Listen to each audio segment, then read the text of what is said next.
Good evening. So let us start with day 3 of Sudarshan 300 plus 5-day philosophy optional revision program. So Monday we revised entire contemporary Western philosophy. Yesterday we revised entire philosophy of religion. Plus there was some discussion taken on some kinds of question and some discussion on soul bondage and liberation. Then today we will be revising entire Western philosophy.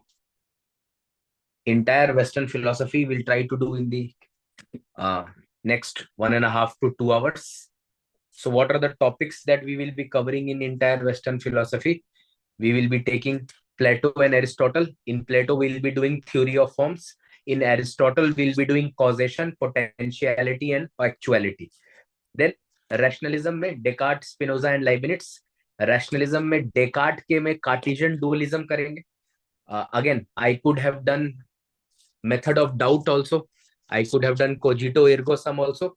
But again, purpose of these revision classes is to do one topic from a particular philosophy, and I have taken Cartesian dualism क्योंकि Cartesian dualism तक आते आते there is mind as well as matter, or there is cogito as well as belief in external world.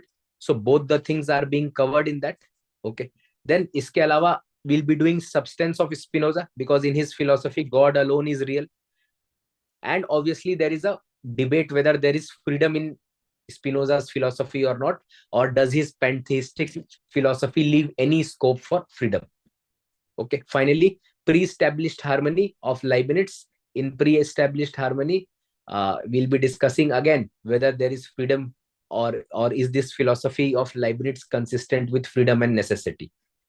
Impressionism में Locke, Berkeley और Hume. Locke में बहुत कुछ पढ़ा सकते थे, complex idea, simple idea, what is theory of knowledge of Locke, what is Locke's refutation of doctrine of innate ideas. लेकिन मैंने प्राइमरी और सेकेंडरी क्वालिटी लिया है because that holds a very special emphasis in his philosophy. Okay. On the basis of primary qualities only, Locke infers the existence of material substance, और primary और secondary quality के बीच के difference को ही लेकर Berkeley ने lock को refute किया है, और या बर्कले के refutation of matter is based on the difference between the primary and secondary quality. Finally scepticism of Hume. Hume में भी हम बहुत कुछ कर सकते थे, but I have taken scepticism of Hume. Metaphysics में क्या स्केप्टिसिज्म है और एपिस्टेमोलॉजी में क्या scepticism. In metaphysics, rational psychology is not possible, rational cosmology is not possible, rational psychology is not possible, and in epistemology, there is no necessary relation between cause and effect, and he also raises the important problem of induction. तो इन दोनों की वजह से skepticism आ जाता है इनकी philosophy में, which Kant will try to address in his philosophy. Possibility of synthetic judgment a priori in mathematics, in physics, and why it is not possible in metaphysics. Then there are 12 categories of understanding also in his philosophy, and there are 3 fallacies. The 3 fallacies: when reason goes beyond its boundaries, when reason becomes constitutive and not regulative of knowledge, when reason transgresses the boundaries and works on concepts alone, then there are 3 fallacies: antimony, paralogism of reason, and the ideal of reason. Finally, Hegel's dialectic method and the 3 triads. Okay, so we'll try. It's a big ask. Let us see how much we can do. We'll try that definitely. Can't to hum cross kar hi le. If something is remaining, we'll take up that. If suppose some part of Kant or some part of Hegel, because of the paucity of time, does not happen, so we may take it tomorrow. Okay, so let us now start.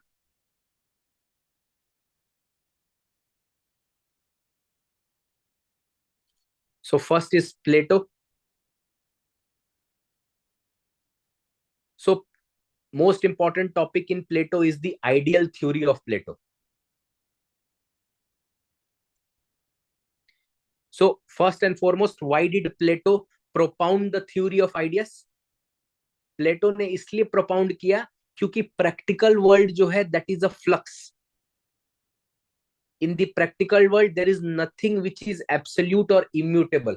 और हमको philosophy में अगर certainty चाहिए, if we want certainty in philosophy, if the concept of absolute should have some kind of certainty, then it would definitely require that even its foundation or base is also certain.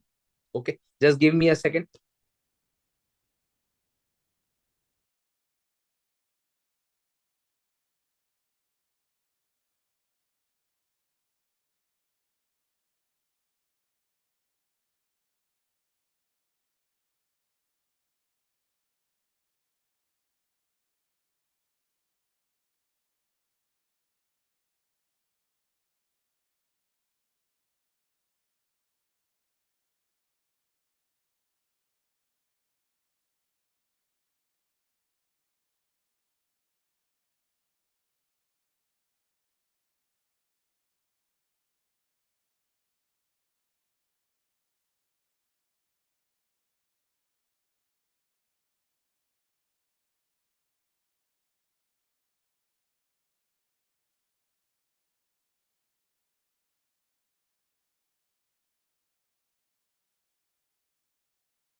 So therefore in philosophy we need some kind of absolute which is certain, indubitable, immutable.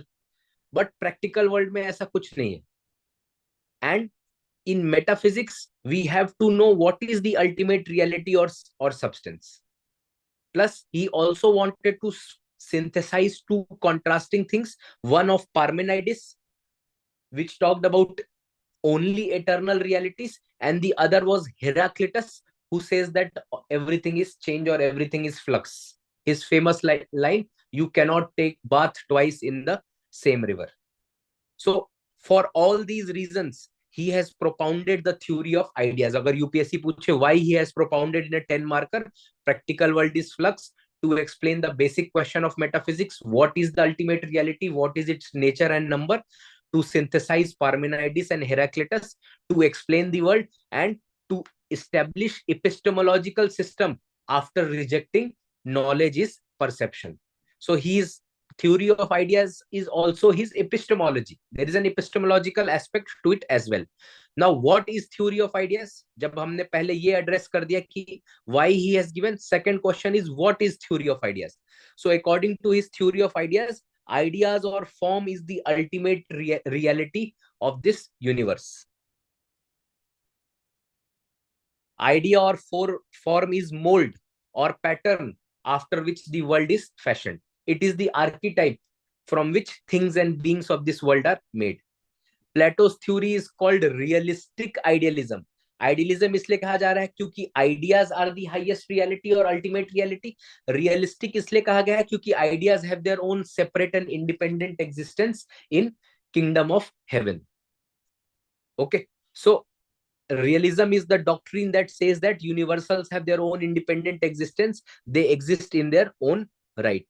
Aristotle was also a realist, but he differed from Plato in so much as universals do not exist but in individual things. He will give his doctrine of concrete form or concrete individual. So he will say that matter and form, they have to exist together. They have to exist with each other. Okay, next. Features of the ideas, idea पे अगर कोई सवाल आए तो features भी आप उसका लिख सकते हैं. Ideas are the substance, ideas are universal.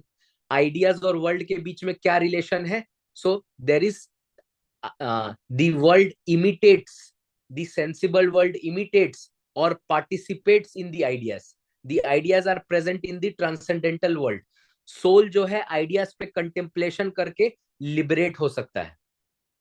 Okay, so this is a very good diagram which you can draw for showing both his epistemology, metaphysics, theory of ideas, everything in one place. This one diagram, simply put it in a box and draw it in your exam hall. The relation between ideas, sensible world, and soul. These are some of the other features. Ideas are eternal and immutable. They are unity in multiplicity. Then ideas are any in number.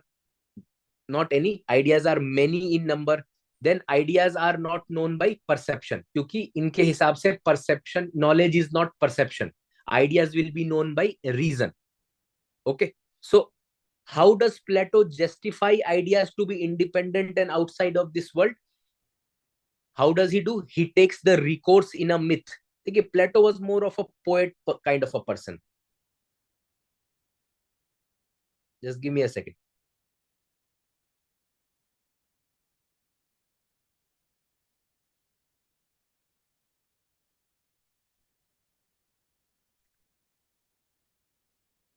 So Plato was more of a poet kind of a person, whereas Aristotle, he was a very descriptive. He was a uh, he was a revisionary as well as descriptive metaphysical writer. Plato, he was more about parables, myths, etc. So how does he explain the myth concerning ideas? According to Plato, soul is immortal. In its pristine existence, it enjoyed pure existence. But the soul is in bondage. This is bondage and liberation of soul, which you study in your paper 2, soul, bondage and liberation. The soul passes through endless cycles of birth and death till it has to regain its glorious existence. और वो कैसे होगा? By contemplation on the idea of good. Thus, idea of good leads to liberation of the soul. Now, relation between ideas and sensible world. There is the copy theory. Ideas are real, world is the copy. Ideas are the original entities, things and beings of the world are copies. Second is participation theory. Sensible things partake or participate in the corresponding ideas. Then he also gives allegory of cave to further explain what is the difference between appearance and reality, or what is the difference between world and ideas. This he explains through the allegory of cave. So he introduced allegory of cave to make a difference between appearance and reality. He wants to distinguish कि world जो है वो एक माया है, वो एक छलावा है. The real reality or absolute reality is the ideas which are present in the transcendental world. So he says this figure is given. You can see the figure. यहाँ पर कुछ लोग जो है एक प्ले कर रहे हैं और फायर है यहाँ पे. There are some prisoners here. They are thinking that whatever this shadow of the play, this is reality. इसमें से एक व्यक्ति जो है वो खुल जाता है. This is the philosopher king who frees himself and sees the reality. सन, जैसे ही आपको सन की लाइट मिलेगी, उसको इन्होंने कंपेयर कर दिया है with the idea of good और with the contemplation of good. आप लिबरेट हो जाएंगे, आपको सच्चाई का पता चल जाएगा. Okay, so we have very sarcastically said what you are taught and what UPSC asks. So what you are taught is basically an illusion. That's not actually happening. Okay, so that is what is explained here in words. Significance क्या है? This cave represents the world. So मान लीजिए ये पूछा जाए कि how does Plato explain the reality of the world, तो आप वहां पर बात करिए कि इनकी फिलोसफी में आइडियाज जो है वही अल्टीमेट रियलिटी है. The relation between the transcendental world of ideas and the sensible world of things and beings is explained through copy theory. It is explained through participation theory. He further expounds on the basis of allegory of cave. Allegory of cave को समझा दीजिए, significance को समझा दीजिए. Okay. Next, the ideas are also arranged in a hierarchical order. the ideas are present in heaven of ideas. सबसे ऊपर जो है idea of good है, उसके नीचे beingness, thingness. Now Plato also gives arguments in favor of ideas. So he says Plato has advanced various arguments. Aristotle discusses 5 of those arguments. For example, argument from science or definite knowledge. Knowledge or science must be real, but perceptual world is not so. For example, एक statement है, point is that which has no magnitude. अब ऐसा point आप real world में कहाँ ढूंढेंगे? इसका सिर्फ एक idea हो सकता है. जो हम एक mathematical statement पढ़ते हैं, point is that which has no magnitude. In real world, no such point will be ever found. So that requires ideas. Then the argument of one over many. All particular men are called so because in all of them there is quality of manliness. But manliness cannot exist in every particular because there will be so many concepts of same type. And if two things are exactly alike, they are not two, they are actually one. क्योंकि दो एक समान चीजें कभी बनाने का कोई reason होता ही नहीं.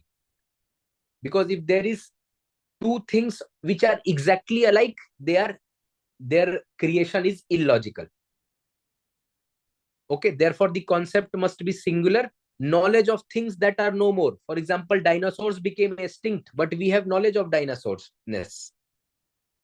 No, then arguments from relation. No two men are exactly similar to each other. No two circles are alike. However, we recognize them from their common and essential characteristics. Okay, so this is his arguments in favor. Then interpretation of Plato's theory of idea. Zeller has given 3 interpretations and W.T. Stace has added 2. From ontological point of view, ideas are the ultimate reality. From logical point of view, ideas are universal and not particular. From axiological, basically axiological means from bondage, liberation perspective, the idea of good is the highest aim of Platonian philosophy. And W.T. Stace has added 2 more interpretations to it. There is epistemological point of view and there is mystical point of view. Epistemological point of view, ideas are the base of knowledge. Real knowledge is the knowledge of ideas. And from mystical point of view, ideas are present in kingdom of heaven. Unko dekhte hi, the idea of good attracts all those kind of other ideas, so on and so forth. Okay. फिर criticism है. तो कुछ criticism तो प्लेटो ने जो है खुद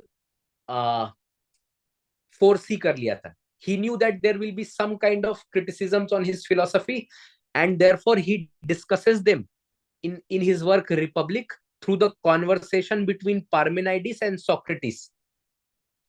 Parmenides पूछते हैं Socrates से, does the idea participate in perceptible world in whole or in part? If one idea participates in many, idea gets divided. If the idea participates at parts, it is no longer maintaining its unity.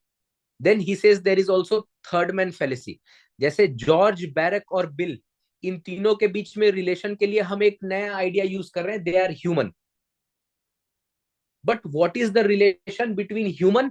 Because they participate in humanness. So human और humanness, इन दोनों के बीच में हमको एक और relation की जरूरत पड़ेगी. This is called as third man fallacy. Why George, Barak and Bill are human? Because they have humanness. Human और humanness के बीच में क्या रिलेशन है, उसके लिए एक हमको थर्ड आइडिया चाहिए होगा. So that is the fallacy of third man. Then Aristotle ने भी क्रिटिसाइज किया है प्लेटो को. एरिस्टोटल ने 2 लेवल पे क्रिटिसाइज किया है. एक आइडियाज को क्रिटिसाइज किया है और एक इनकी थ्योरी ऑफ आइडियाज को क्रिटिसाइज किया है. तो दोनों आप अलग अलग लिखेंगे depending on what the question is asking. Okay, so if question is asking Aristotle's criticism of Platonic ideas, then you will be writing these points.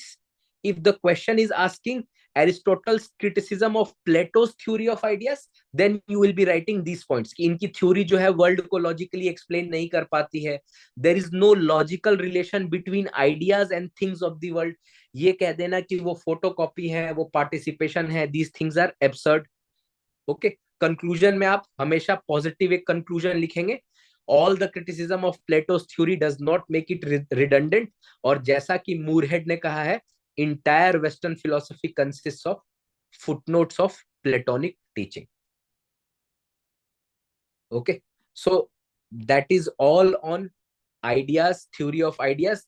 यहाँ पर 1 पेज में रिविजन भी लिखा है. Revision in short, why he gave, what is the theory, feature, arguments, then the interpretation, and finally criticism. Okay, so this is figure of theory of divided line. यहीं तक है conclusion. So आप एक बार देख लीजिए, take 30 seconds, watch it.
So this is the first topic, theory of forms. Now let us do Aristotle. In Aristotle, we had decided that we will be revising causality and we will be revising actuality and potentiality.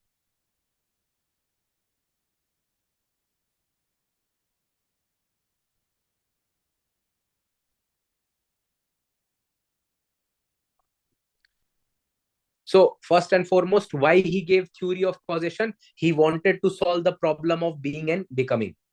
Now this is a perennial problem in philosophy. Being और becoming का जो problem है Western philosophy में, this is very very prominent. Being मतलब reality or metaphysics. The prominent question is, what is the nature of this reality and what is its number? Based on the number, it will be dualism, it will be monism, it will be uh, pluralism. Based on its nature, it can be idealism, it can be realism, it can be materialism. That is the theory of causation of, sorry, that is the problem of being. Then becoming, that is with respect to the world or epistemology, and world ke related, what is its knowledge, and more importantly, becoming is about change. So Aristotle के सामने दो compelling theories थे. One was Plato's eternal ideas, the other side there was Democritus, his atoms. इन दोनों को हमको reconcile करना था. So Aristotle had to reconcile the two prevailing theories with respect to causation, one the Plato's idealism and the Democritus atomism, and he reconciles it by what is called as formed matter. Now my question to you is, what is formed matter? Please tell me.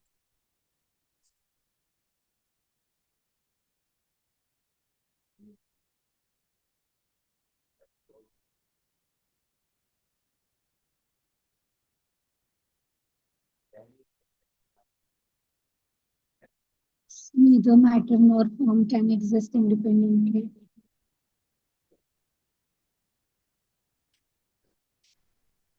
Sorry, please explain. So that neither matter nor form can exist independently, according to Aristotle. So he reconciles it.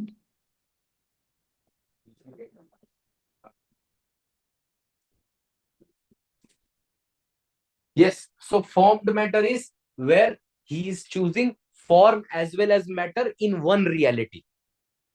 So एक तरफ matter ले लिया इन्होंने Democritus से, और form कहां से ले लिया? प्लेटो से. So first, if the question is asked, or या फिर आपको introduction लिखना on his theory of causation, so why he has given the theory of causation? He wanted to solve the problem of being and becoming.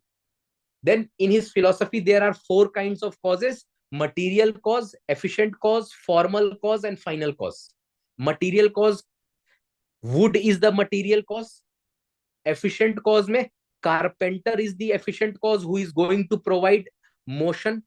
Then formal cause में the shape, size, color, design which is in the mind of the carpenter कि वो कैसा gate बनाना चाहते हैं, वो कैसा chair बनाना चाहते हैं. He explained through the human production of chair all the thing. Then final, the purpose for which it is being produced. That chair, whether it is for sitting, that whether it is for sleeping. So for what purpose it is being created. Then Aristotle will reduce, there will be material cause, formal cause, and final cause and efficient cause. They will be combined into one only. So there will only be two causes, material cause as well as efficient cause. So formal and final cause are identical. जो ये आप दिमाग में सोच रहे हैं कि उसका डिजाइन कैसा होगा, उसका शेप कैसा होगा, that is dependent on what its use is.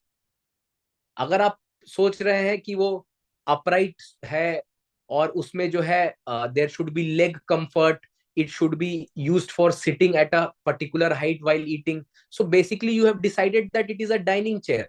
But if you have thought कि नहीं ये reclining होना चाहिए, इसमें जो है comfort होना चाहिए for full body, then you have actually thought it for designing for sleeping. So the formal cause and the final cause, they are identical. Now what is the difference between final and efficient cause? Yes, Shavya?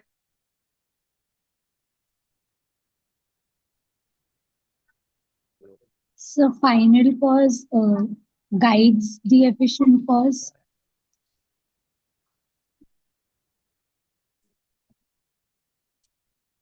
See, why will the efficient cause provide any kind of motion? Towards the purpose only. Yes or no? आपने कभी घड़ा जो बनाते हैं लोग, have you seen the potter? He is providing motion, but with that he is also providing the final shape or not? Yes. Yes.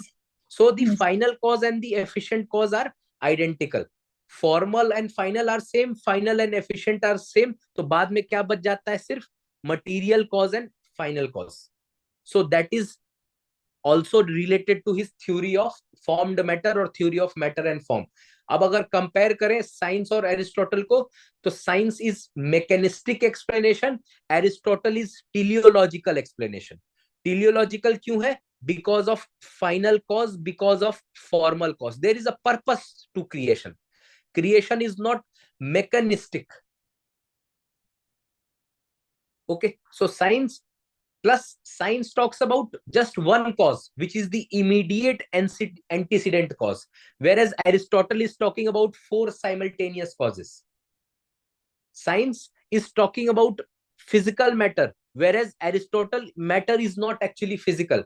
इनकी potentiality और reality में देखेंगे कि matter is relative. जो कभी एक seed हुआ करता था, ये जो है बाद में tree बन जाएगा. So at the time of seed, this is matter, the tree is the form. But for your chair, the tree becomes matter and the chair is the form. So matter and form, they will be relative in his philosophy.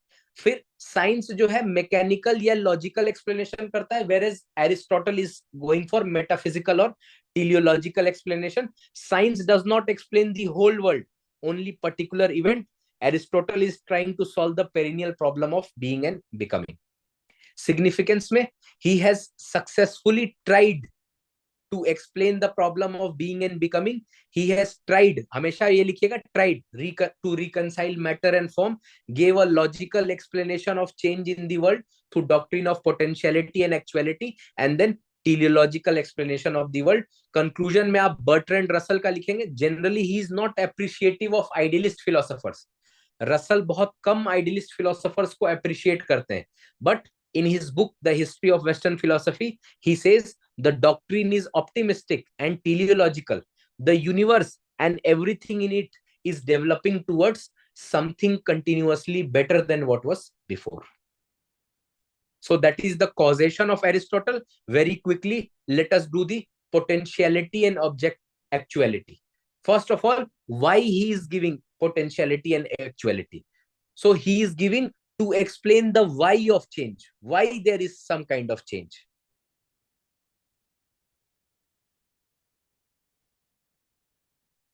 Clay by itself is nothing. It has the potential to become a cooking utensil, a brick, or whatever. Matter itself is nothing. It is absolutely formless, purposeless. What it has is potential. So what is potentiality? Potentiality is the capacity of becoming something actual. एक UPSC ने सवाल भी पूछा था कि Aristotle prioritises form over matter and potentiality over, yes, sorry, actuality over potentiality.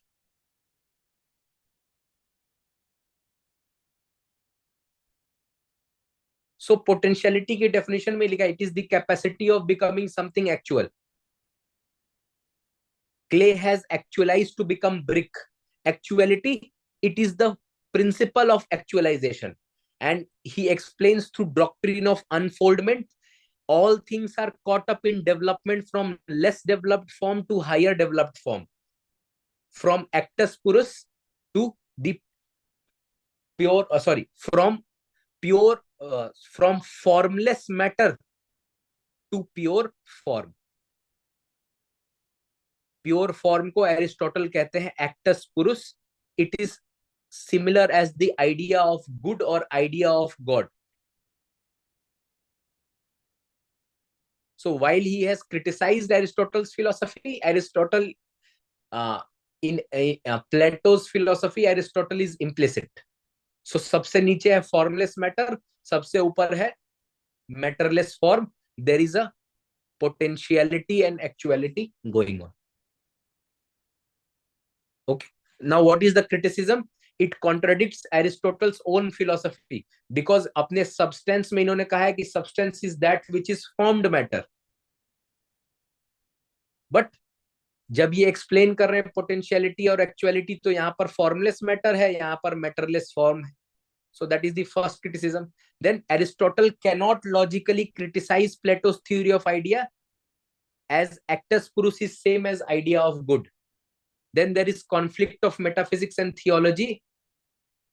Ontological acceptance of God to give temporary solution becomes a permanent problem. Conclusion में you can write about Bertrand Russell that his philosophy is optimistic. Okay, so that is all about Aristotle. We studied two things: causation of Aristotle and doctrine of actuality and potentiality. Just revise for 30 seconds.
Then potentiality and actuality.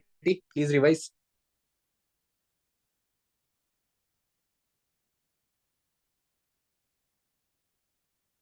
Yes.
Okay.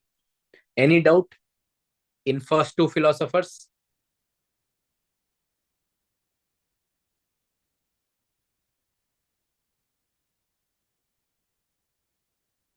Yes. Any doubt? We have completed the first topic. Any doubt in this? Yes. No. So let us now do rationalism, Descartes, Spinoza, Leibniz, Cartesian dualism, substance of Spinoza, freedom of Spinoza, and pre-established harmony.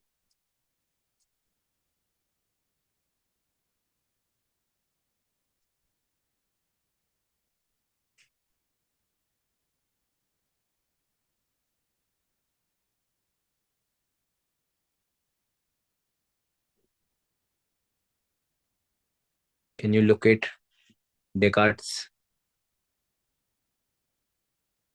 Yes, sir. Yes. Found. So Descartes, obviously, teaching Descartes always begins with the introduction and problem of Descartes.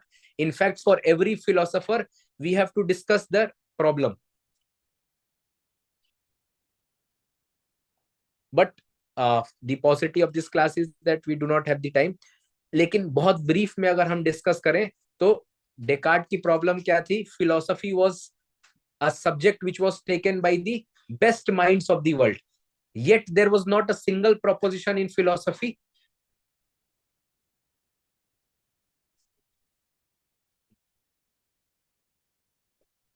yet there was not a single philosophy which was not under some kind of uh, question mark. Every proposition in philosophy is going to take some or the other uh, questioning for thousands of years. Therefore, he wanted some kind of certitude.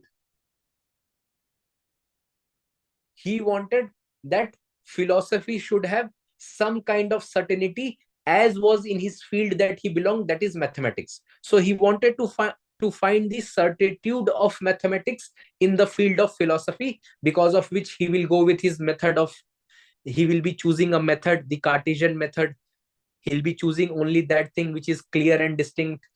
He will be trying to come to some certain self-evident axioms as they exist in mathematics. In search of these self-evident axioms, Descartes is able to uh, utilize method of doubt. He will be doubting science, he will be doubting mathematics, he will be doubting sense experience, he will be doubting dream as well. And he will come to something which is indoubtable, that I doubt cannot be doubted, or doubting involves a thinking process, thinking involves a thinker. I think, therefore I am. He says cogito ergo sum. So that is the basis behind cogito ergo sum. However, we have to do Cartesian dualism. We have chosen Cartesian dualism to revise. So this is the philosophy of Descartes that you have to study: problem of Descartes, method of doubt, cogito ergo sum, existence and proofs of God, Cartesian dualism, evaluation of Descartes. There is also one topic, belief in external world. Okay, so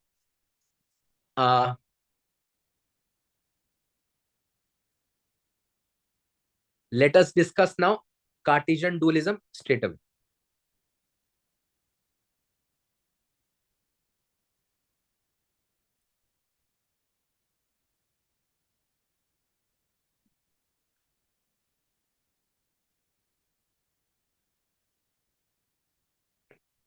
So Cartesian dualism में क्या है? What is dualism? Then the types of Cartesian dualism, argument given by Descartes, challenges, metaphysical challenge, epistemological challenge, ethical challenge, and conclusion. So let us see.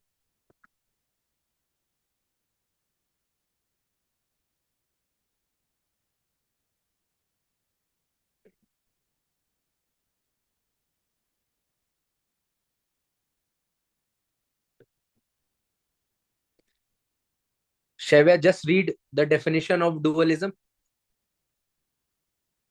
Yes, sir. Dualism is the philosophic theory based on this conception that two elements exist in nature, the material and conscious, and accepts the fundamental distinction between mind and body, God and natural world. Yes, and Cartesian dualism. Cogito ergo sum establishes a thinking or conscious mind, and later Descartes establishes distinct external world based on veracity of God. This dichotomy is evident in our mind and body, since both possess contradictory attributes. Mental exercise is not limited by time and space, while body is extended within a specific order of space and time. However, Cartesian dualism can be understood in various other senses. Okay, just give me a second.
Yes, sorry about that disruption.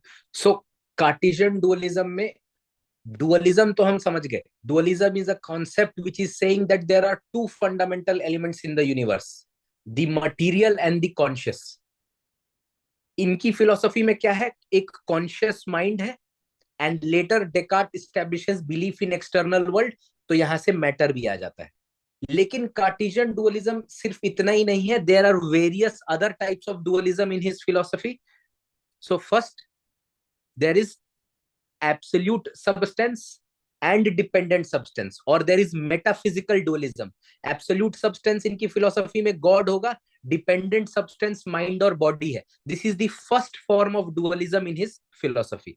Then there is also qualitative dualism, dualism based on qualities. तो mind की quality क्या है, consciousness. Matter की quality क्या है, extension. So there is a difference in the qualities. There is epistemological dualism. Regarding knowledge also, there is duality. The knowledge of the self is intuitive. Regarding knowledge of external world, it is through ideas. Then there are primary and secondary qualities. There is dualism of the mind. Mind has infinite will and finite intellect.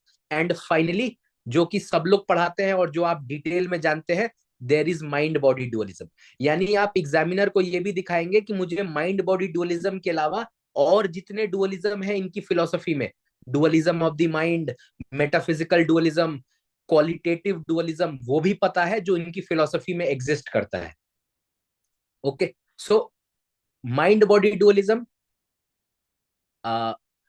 body which is not sentient and mind which is conscious. Extension is the characteristic of the first, thought of the second. वो आपस में interact कैसे करते हैं? He has explained through the principle of interactionism. He explains that इन्होंने एक body में एक part discover किया था इनके हिसाब से, that is called as the pineal gland. वो जो pineal gland है वहीं पर interaction होता है between mind and body.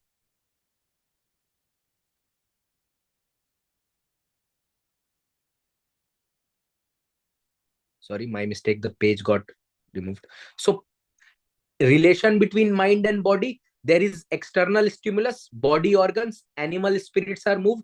There is seal on the pineal gland. Pineal gland will be the place where the consciousness originates or the mind resides.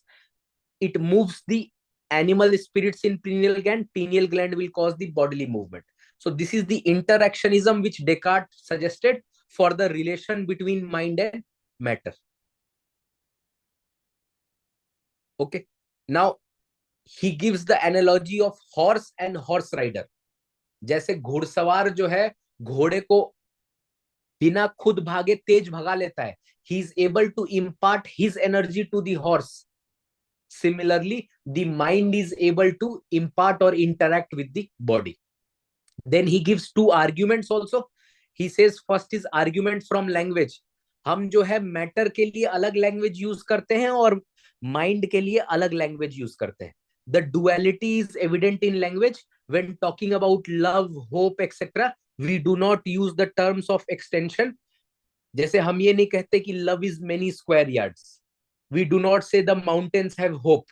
तो qualitative difference है language में, qualitative versus quantitative. Then experience और common sense, इनसे भी हमको दिखता है कि जो हमारे मन में चीजें हैं वैसा दुनिया में नहीं होता है. मन में तो आप सभी जो है कैटरीना कैफ के फेवरेट है, लेकिन कैटरीना कैफ तो आपको पहचानती नहीं. So what is in your mind does not exist in the physical world. So there is a difference between mind or conscious and matter or extension. इनके बीच में एक duality है. Then there are obviously certain challenges. Challenge कैसा होगा? There will be violation of conservation of energy. Sometimes the smallest change in the body provides remarkable change in the mind, and sometimes the minute change in the mind results in comprehensive changes in the body. Then there is epistemological difficulty. Epistemological difficulty क्या है? If mind and matter are completely contradictory, then mind will be never able to know matter. Plus, what Kant would say that the subject, it cannot be anything but the knower. I can always be knower, I cannot be known. So ये जो cogito principle है, where Descartes finds out I, that is not possible. Understood? So this is the epistemological difficulty. Then there is the metaphysical difficulty. If mind and matter are two separate substances, which of them exist prior to the other? So there is the metaphysical difficulty. Then there is the ethical difficulty. There is mechanistic explanation of the world leading to materialism and behaviorism. Conclusion में Descartes जो है, आप दो तरीके से conclude कर सकते हैं. You can also conclude from Indian philosophy, या फिर आप रसल की बात से कंक्लूड कर सकते हैं. There can be no real malady for a real remedy for a fancied malady. हम खुद जो है डस्ट उठा के ये नहीं कंप्लेन करेंगे that we can not see. In the larger scheme, any dualistic philosophy, whether it be Samkhya और Cartesian dualism, cannot be resolved without establishing monism or without going through non-dualism. All dualistic philosophies, they have to end in monism or better still non-dualism. Okay, so any of you can summarize it in 2 minutes. Shavya, can you summarize in 2 minutes Descartes' Cartesian dualism? What is Cartesian dualism? What are the types of dualism? What are the arguments in favor of dualism? What are the objections and the conclusion? Yes, sir. Okay, start. So Descartes gave the mind-body Cartesian dualism, where it was based on the conception that two elements exist in nature, that is material and conscious, and he accepts the distinction between mind and body, God and natural world. Then after this, he gave that it is not limit, like dualism can be understood in various other senses, where he gives first, he gives that absolute and dependent substances, that is God is the only substance, while mind and body are two dependent substances. Then he gives dualism based on attributes, that is qualitative dualism, where the essential quality of mind is consciousness, while that of body is extension. Then he gave epistemological dualism, where the knowledge of self is intuitive, and regarding the knowledge of external material world, which is through ideas. Then he gave primary and secondary qualities, where he divides qualities of external world into primary and secondary. Primary qualities like solidity, motion, uh, which exist in external objects, and secondary qualities like taste, smell, which he refers to as confused ideas, which are subjective and mind dependent. Then he finally comes to mind body dualism, which is his cornerstone, where he says that body which is not sentient, and mind which is conscious. Then extension is the characteristic of body, and thoughts are the characteristic of mind. Then he gives like he says that human body, like all other organic bodies, is a mere machine. However, human beings have a conscious soul opposite to body, and now he postulates his mind body interactionism, where he gives the relation in a chart form, that is we have external stimulus, then like then it goes through body sense organ, then animal spirit in nerves is moved and terminates at pineal gland. Then we see origin of consciousness, then it moves through mind, and then animal spirit, and then pineal gland causes bodily movement. And here he supports it with an analogy of horse rider, just as a horse rider spurs the horse to run faster without imparting his own energy. Similarly, mind excites the body. then we see that there are some arguments in favor of dualism and there are some arguments against dualism. So in favor or in support of dualism, he gives two arguments, that is arguments from language and support from experience. In argument from language, he says that, for example, it is absurd to say that love is many squares yard or mountains have hopes. So it is evident in language when we're talking about love, hope, that we do not use these terms in respect of extension or members. Then support from experience, things behave in the world of imagination in a way which is not possible for them in physical world. Then after favor of dualism, we have some criticisms as well for dualism, that is violation of conservation of energy and difficulty in establishing relationship between mutually contradicting elements and epistemological difficulties. So in violation of conservation of energy, this the theory says that sometimes the smallest change in the body provides remarkable changes in mind, and at times the minutest change in the mind results in comprehensive changes in the body. So one is refuting his dualism. Then the second is difficulty in establishing relationship between mutually contradicting elements, where interactionism fails to establish how a conscious mind interacts with material body. Then lastly, epistemological difficulty, that is like there are many more difficulties, but to wrap it up, epistemological difficulties where Descartes has a contradicting notion. If mind and matter are completely contradictory, then Descartes' claim of representative knowledge of external world through ideas in our minds cannot sustain. Hence, conclusively, we can say that there can be no real remedy of a fancied malady. Here we can say that we have ourselves raised the dust and are complaining that we cannot see. Or we could end with Sankhya. Do that also. Yes, sir. We can end with Sankh's Prakriti Parinamvad cannot be resolved without establishing monism in duality or turning towards non-dualism like that of Spinoza's pantheism or Advait Vedant of Shankaracharya. Correct. You have revised it even better than me. So let us No, start. I was referring to like notes also. No, that is fine. It is much, much better than even me. So now we have done Descartes. Now let us come to Spinoza. And Spinoza will be taught by Chever. So No, in Spinoza, see, again, we have to discuss what is the problem for Spinoza.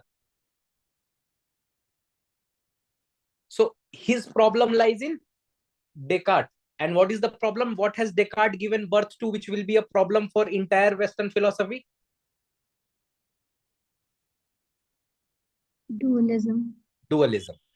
So the dualism of Descartes is a big problem. Therefore, Spinoza starts with unity of all things.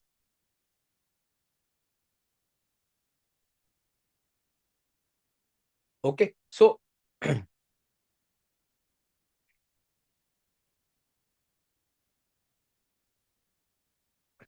I'll just read out the line. For a long time, Spinoza was considered to be Descartes made consistent, but this is an oversimplification. On the contrary, the philosophy of Descartes ended in pluralistic skepticism, and Spinoza's philosophy is actually a protest against it. Okay, so he will be criticizing the Cartesian dualism, and he will propound his philosophy as a protest, and he will begin with unity of all things. Okay, so Spinoza will be beginning with unity of all things. Spinoza starts his philosophy with a different assumption altogether. He begins with the unity of all things. A thing apart from its connection with other things is an abstraction and unreal. Okay, so therefore the substance of Spinoza is actually a protest against the dualism of, or Cartesian dualism, or absolute and dependent substance of Descartes. Okay, so that is the problem. Now, in Spinoza's philosophy, we'll not go into his geometrical methods, etc. We'll simply come to the substance part. So what is his doctrine of substance? So we know that his doctrine of substance will be based on the problems that he faced in Spinoza's philosophy. He begins with unity of all things. He takes the geometrical method. There is one reality, the reality of space. So for Spinoza, all our objects of knowledge, or for that matter, reality, falls into three categories: substance, attributes, and mode. What is substance? Spinoza had the vision of unity of all things. As such, he starts from something from which everything else can be shown to follow with necessity. So what is his definition of substance? Please quote this definition verbatim. This is given by Spinoza himself. So substance is that which is in itself and is conceived through itself.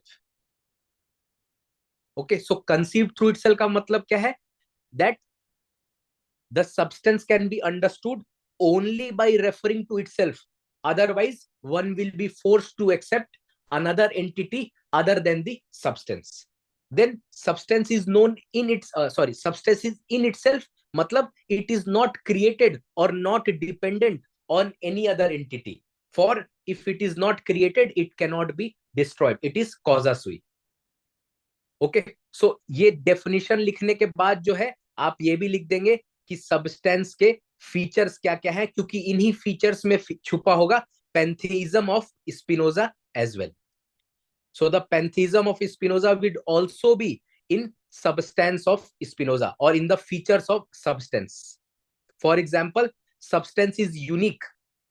यहीं पर Spinoza कहेंगे that every determination is a negation. This substance has no qualities, no qualifications. क्योंकि आप अगर कुछ qualification देंगे तो आप कई सारे other qualifications इसको deny कर देंगे. Then this substance is causa sui, क्योंकि हमने ऊपर देखा था that it is in itself.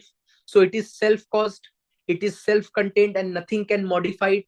The substance is eternal, substance is one and simple.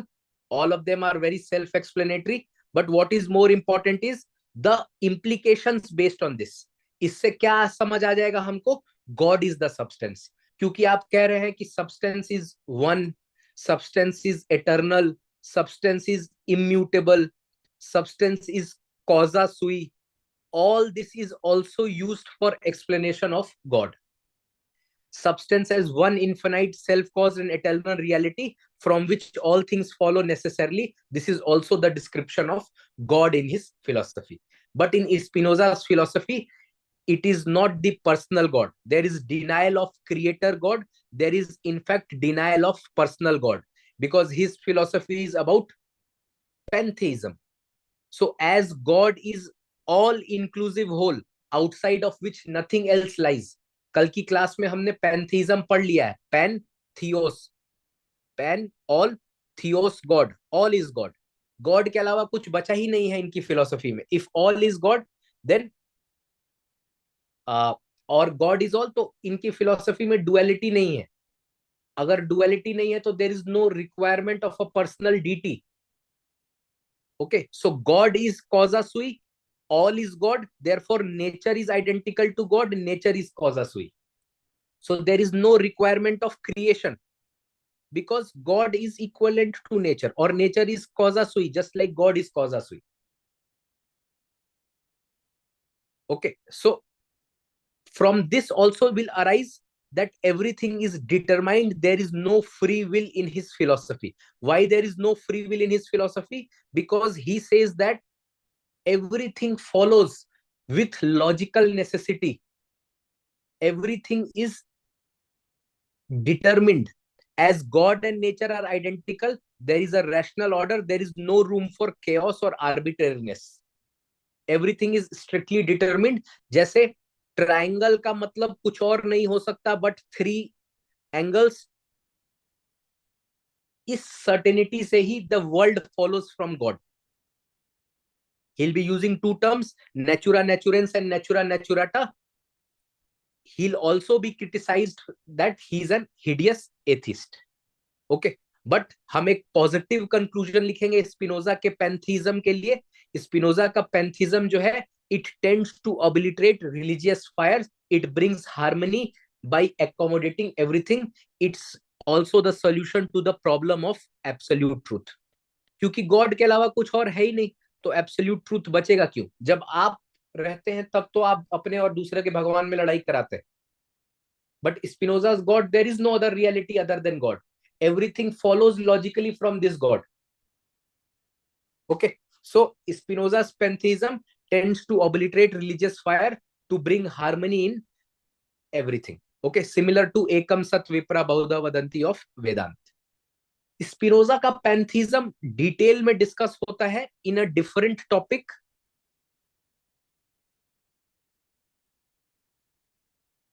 I think it's not in this material, but I'll just tell you, it is discussed when he is discussing the doctrine of modes.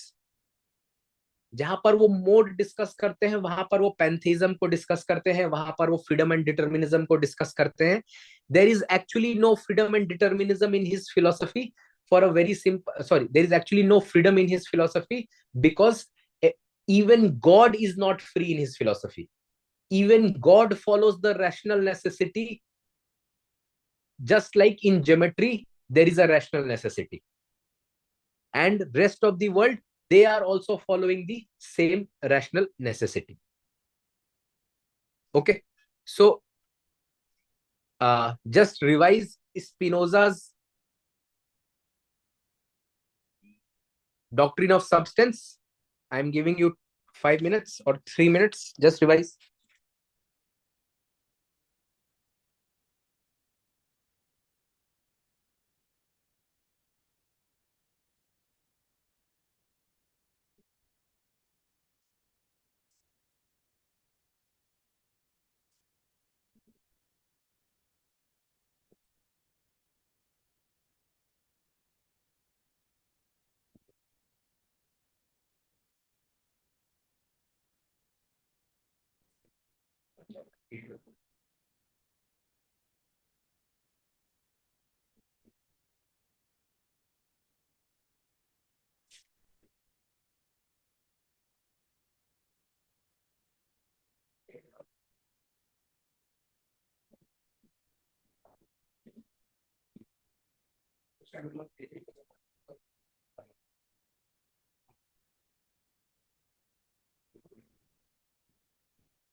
Somebody is asking सबसे ज्यादा question western philosophy के किस philosopher से आते हैं? See, personally, I would say to do contemporary western first. 110 marks तो आपका contemporary western से पार्ट ए में हो जाएगा. But Plato, Aristotle are very low hanging fruits. इसके बाद जो इम्पोर्टेंट है कांट तो करिए ही करिए. ओके, बट देन इसके अलावा बीच में दे में आस्क डेकार्ट, स्पिनोजा और लाइबनिट्स का एक कोई कंबाइंड क्वेश्चन. अगर स्पिनोजा और लाइबनिट्स की आप बात करेंगे तो दे will be asking freedom and determinism in both of them. दोनों में ही फ्रीडम और डिटर्मिनिज्म पूछ देंगे कि इनकी फिलोसफी में फ्रीडम डिटर्मिनेशन है क्या, या एमोर इंटेलेक्चुअस डायस क्या है. Whether pre established harmony of Leibniz is consistent with freedom, और how does Spinoza's philosophy lead to determinism. तो स्पिनोजा की फिलोसफी में गॉड भी फ्री नहीं है. His actions are also with a logical necessity. Human beings, they are considered as modes. They are waves on the water that do not exist. Okay, plus the world, it is following with rational necessity from the world, from the god. Just like three angles of a triangle follow from the very idea of the triangle. So in his philosophy there is no freedom. However, freedom is given by him in some sense in his ethics, where the heart takes over the mind of Spinoza, and there he gives some kind of freedom when he discusses conatus. When he discusses the concept of conatus, there he is discussing freedom. Okay, Shevya, can you share the question that we have written on Spinoza? How does he defend freedom? So that I can just share that question. Yes, sir. So just give me 2 minutes. I'll Yes, just you send. mail till that time. I'll just be discussing. Please mail Yeah. that. Okay. So there he'll be discussing about conatus, which is when you are able to see reality from a very holistic perspective. And then conatus से भी एक ऊपर आप step पे जाएंगे, where you will have intuitive awareness of the world, and you will have amor intellectuous deus, you will have the intellectual love of God. He explains it through the example of a moth's passion for fire. The moth will say, I love thee, what is to thee? So if there is some kind of freedom given in Spinoza's philosophy, that is given in his ethics, in the conception of conatus and amor intellectuus dies. Okay, so that is all in Spinoza's philosophy. I'll just share. We have written in our NEEB class, we have written all the PYQs with respect to Spinoza. तो हमने इस पे बहुत खास ध्यान रखा था कि उस क्लास में हम फ्रीडम और डिटर्मिनिज्म स्पिनोजा का जो है उस पे जरूर सवाल लिखें. So if she is able to find and share, I'll just be sharing that with you. Or till that time, even I may try to locate it. I must have written the model answer for that.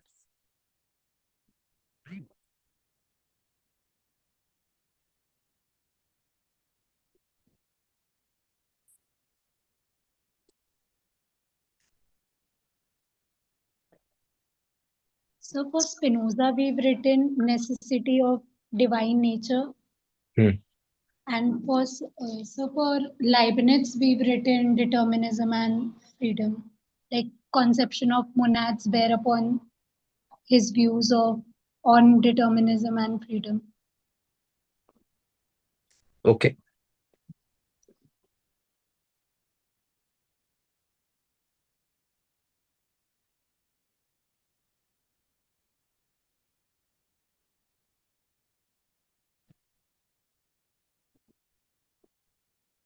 What is the date on which we wrote the model answers for Spinoza? Have you written the date? No, sir.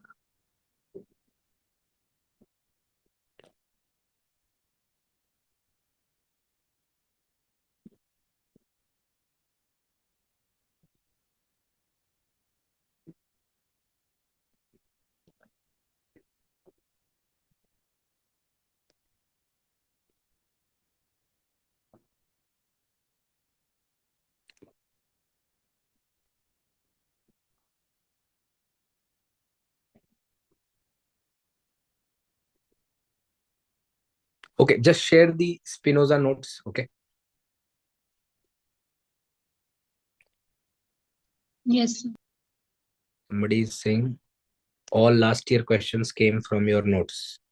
Is this the same note? Yes, it is. This is the handwritten note, and this is slightly more expensive than our printed notes. So yes, it is the same notes from which the question has come. I am not teaching from any other source. Chale, while she is sharing Spinoza freedom and determinism, तब तक हम next topic कर लेते हैं, that is pre established harmony of Leibniz. क्योंकि हमने जो agenda लिया था, in that we had to do the pre established harmony of Leibniz. Leibniz में मोनोडोलॉजी भी कराया जा सकता है, but chances are that they may ask, या तो सब्सटेंस पे एक सवाल पूछ देंगे या एक कंपैरेटिव सवाल पूछ देंगे डेकार्ट और स्पिनोजा का, वरना तो लाइबनिट्स का कांट में भी कंपैरिजन है. However, pre-established harmony is a very important part of his philosophy.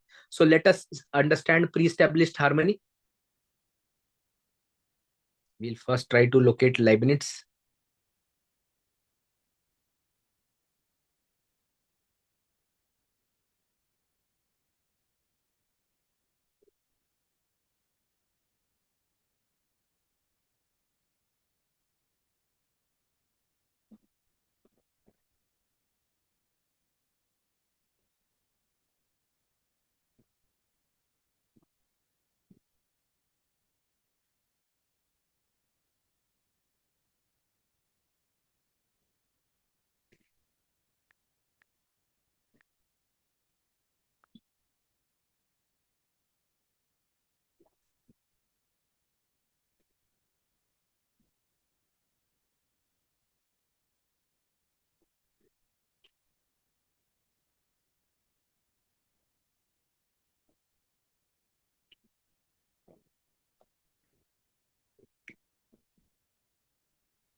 Just bear with me. Okay, so this is Leibniz.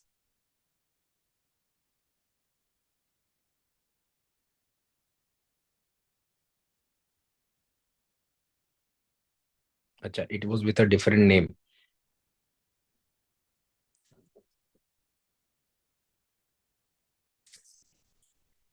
So Leibniz का pre-established harmony देखते हैं.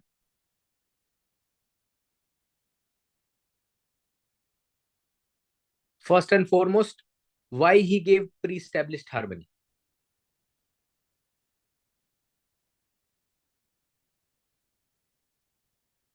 Yes, anybody? Why he gave pre-established harmony? Because he had to explain the relation between the windowless self-contained monads.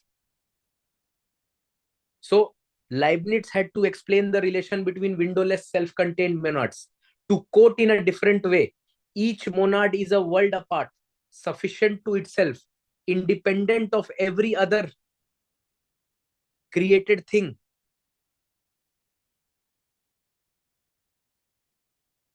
Involving the infinite, expressing the universe, is as lasting and continuous in its existence and as absolute as the universe of created things. But in spite of monads being independent, they work according to their working according to their inner urge, which he calls appetition. We see that the world is a harmony. How is that possible? How can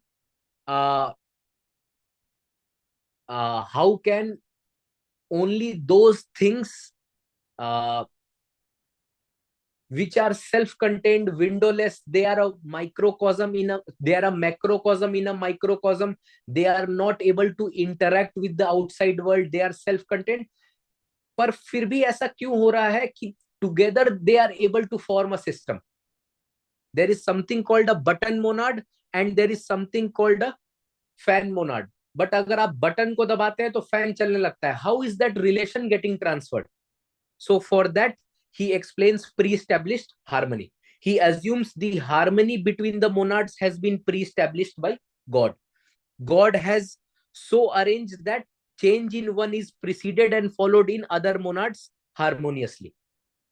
What appears to us as interaction is really concomitant relation. Button monad on, fan monad on. He gives the example of orchestra. Different musicians, they are not able to, like, they are playing the separate part. एक दूसरे को वो देखते भी नहीं है orchestra में, लेकिन एक सामने व्यक्ति रहता है जिसको वो देखकर they are able to play a synchronized music. Okay, so the example of orchestra is to show how there is some kind of pre-established harmony. Implication क्या है? He tries to reconcile the tendency between mind and body, mechanism and teleology, freedom and necessity. On the ground of pre-established harmony, Leibniz has proved this world to be best possible world. But comment में ये आ जाएगा कि pre-established harmony is only an assumption. If God is the creator of monads, then monads become finite and cease and not self-contained and eternal. So this will be a contradiction in his philosophy. अगर आप ये कहेंगे कि God has created the monads. Okay. Secondly, to Leibniz defense, conclusion में Leibniz ends in the same blankness as that of Spinoza. He could not rise to the heights where the diversity in the monads could find unity of purpose as in Spinoza. So इसी की वजह से एक सवाल raise हो जाएगा, is pre established harmony deterministic and inconsistent with freedom, or does Leibniz theory of pre-established harmony necessarily lead to determination? Understood?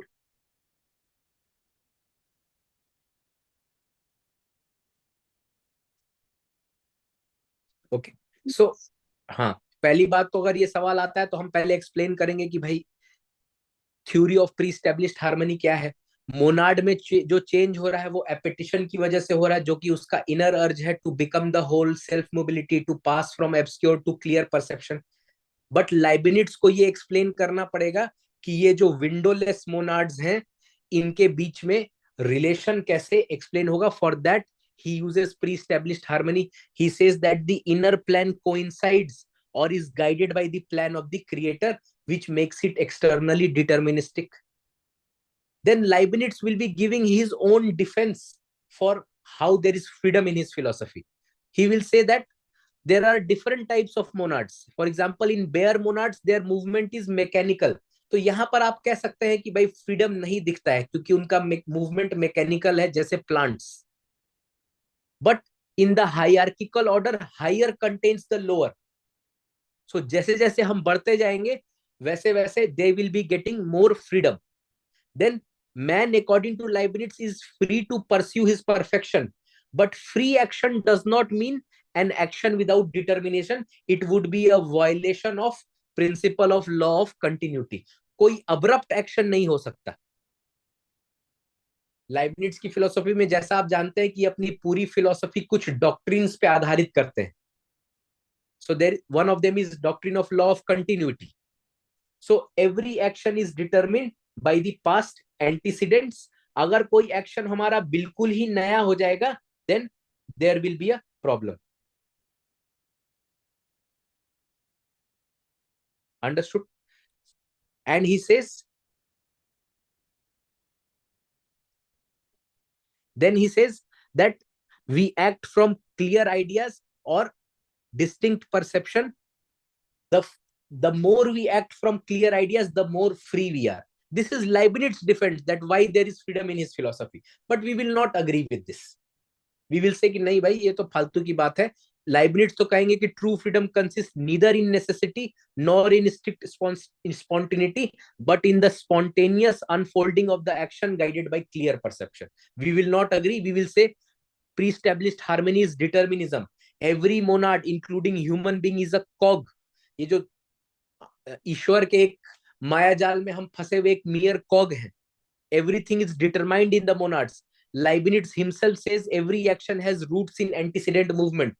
Everything in the monad is due to its past, with full potentials for future has been implanted by God. So सब कुछ अगर God द्वारा determined है तो ये fatalist हुआ. It is deterministic. There is no freedom. और last में हम कहेंगे कि इनकी फिलोसफी जो है it is as deterministic as Spinoza's philosophy. The only freedom in Leibniz, as in Spinoza, is acting according to clear perception or rational motives. So this is pre-established harmony. In pre-established harmony, first we understand why he gave pre-established harmony. He wants to establish a relation between windowless, self-contained, exclusive monads. Then how God has provided some kind of purpose in all the monads, or some kind of pre-established harmonies in all the monads. The monads, they work independently of each other, but they are working according to the grand plan of the God. He gives the example of orchestra. इससे जो है वो कुछ कुछ करने का प्रयास कर रहे हैं, मैकेनिज्म और टेलियोलॉजी को रिकंसाइल करना, फ्रीडम और नेसेसिटी को करना. देन हम कहेंगे कि प्री स्टैब्लिश्ड हार्मनी जो है एक ओनली एजम्पशन है. ये इनकी फिलोसफी को भी कॉन्ट्राडिक्टरी बना देता है. कैसे कॉन्ट्राडिक्टरी? क्योंकि एक तरफ आप कह रहे हैं कि monads are windowless, self contained, macrocosm in microcosm. दूसरी तरफ आप कह रहे हैं प्री स्टैब्लिश्ड हार्मनी में कि गॉड ने बनाया है. Okay, so the two things become contradictory. If God has made, then monads cannot be windowless, self-contained. They will be finite. Then Spinoza's pre-established harmony, there is also a debate whether it is consistent with freedom. Sorry, Leibniz कहते हैं कि भाई मेरी philosophy जो है consistent है freedom के साथ. वो 3 डिफेंस भी देते हैं. वो कहते हैं कि बेयर मोनाड्स जो है उनमें फ्रीडम भले नहीं होगी, लेकिन जैसे जैसे आप ऊपर जाएंगे in the hierarchy of monads, the higher contains the lower. If you act by clear perceptions you will have freedom. वो कहते हैं कि फ्रीडम तो वैसे भी नहीं हो सकती, because it will be a violation of law of continuity अगर आप कोई अब्रप्ट एक्शन करते हैं. लेकिन हम इस बात से लाइबनिट्स के संतुष्ट नहीं होंगे. हम कहेंगे कि हम जो है we are merely a cog in the God's grand plan. You are saying that everything that the monad can become is already implanted by God. So his philosophy is as deterministic as Spinoza's philosophy. Understood the two topics in Leibniz?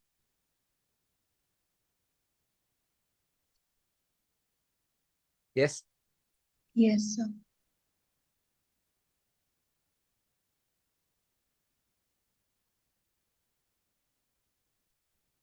So just revise. I am giving 30 seconds.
And now revise freedom and determinism. Most prominent or probable question in Leibniz is freedom and determinism.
Okay, now let us see the next topic.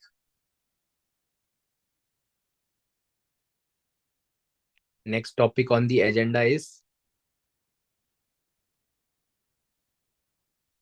obviously it will be empiricism. So Locke, Berkeley and Hume. In Locke, Berkeley and Hume, you have to take primary and secondary qualities, SES percipi and skepticism of Hume. Okay, so let us see.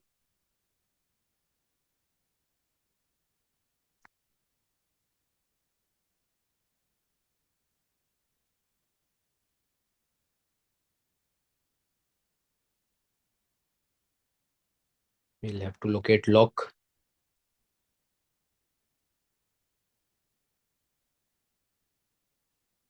Can you locate Locke?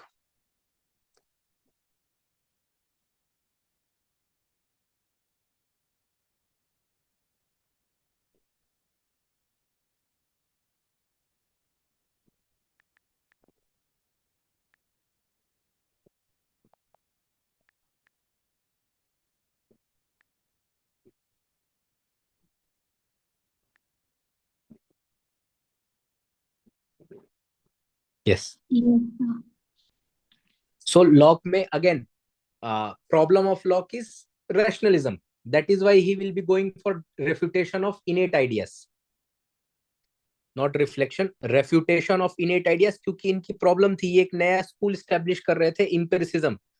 So his problem lies in his predecessors, that is rationalism. So empiricism जो है, it would first refute reason as a source of knowledge to show experience or perception or empiricism as a source of valid knowledge. तो इसके लिए सबसे पहले क्या करेंगे? He will refute the doctrine of innate ideas of Descartes. ये जाके सीधा डेकार्ट को चोट करेंगे, because Descartes is the founder of modern rationalism. और डेकार्ट की फिलोसफी बेस्ड थी doctrine of innate ideas. There are certain ideas in your mind which are present by birth, innate ideas. They are necessarily true. One such idea is the innate idea of God. So Descartes के innate idea को चोट करेंगे ताकि rationalism को refute करके empiricism को establish कर सके. Okay, so we are not discussing his theory of knowledge, origin and formation of ideas, simple ideas, sensation and reflection, complex ideas. Then simple idea से कॉम्प्लेक्स आइडिया कैसे बनता है? Through comparison, compounding, abstraction. In his philosophy, substance is a complex idea. Okay, in his philosophy, causality and identity is also a complex idea called the complex idea of relation. We are actually studying primary and secondary qualities, क्योंकि ये primary और secondary quality का special significance है इनकी philosophy में भी और बाद में इनकी फिलोसफी पिटने में भी, in both the things. Okay, so let us see primary and secondary qualities in his philosophy. First and foremost, why he gave primary qualities. Why he makes a distinction between, or before even that, what are qualities? Locke बोलते हैं कि quality is the power of physical object by virtue of which it can cause ideas to exist in my mind. Quality की definition यही लिखेंगे जो Locke ने कहा है.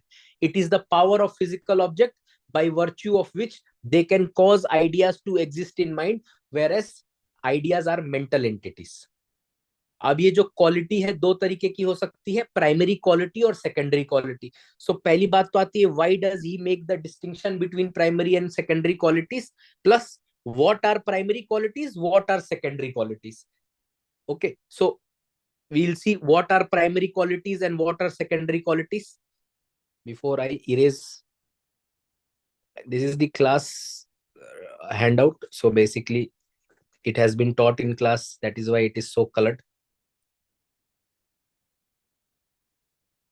So what is the distinction between primary and secondary qualities? Primary qualities are inseparable from material bodies. There are 6 original primary qualities, namely extension, motion, figure, solidity, number, solidarity नहीं, solidity, number and rest. The ideas of primary qualities are resemblance of the primary qualities and they do really exist in material bodies themselves. Primary qualities have real existence. Secondary qualities क्या है? They are nothing but the power to produce sensation in our mind by primary qualities. यानी एक line में अगर समझना हो तो material bodies क्या प्रोड्यूस करते हैं? Primary quality. ये प्राइमरी क्वालिटी जो है आपके दिमाग में सिंपल आइडियाज जनरेट करते हैं through sensation and reflection. But ये प्राइमरी क्वालिटीज इसके अलावा सेकेंडरी क्वालिटी भी जनरेट कर देते हैं. So if I ask you, is secondary quality actually present in material bodies? No, secondary quality is generated by primary qualities. तो यहीं पे यहां लिखा हुआ है, देख लीजिए. Secondary qualities are nothing but the power to produce sensation in our mind by primary qualities. They do not resemble the material things or the ideas. They are confused. For example, idea of color, taste, sound. तो ये तो हो गया कि distinction क्या है. The second question is that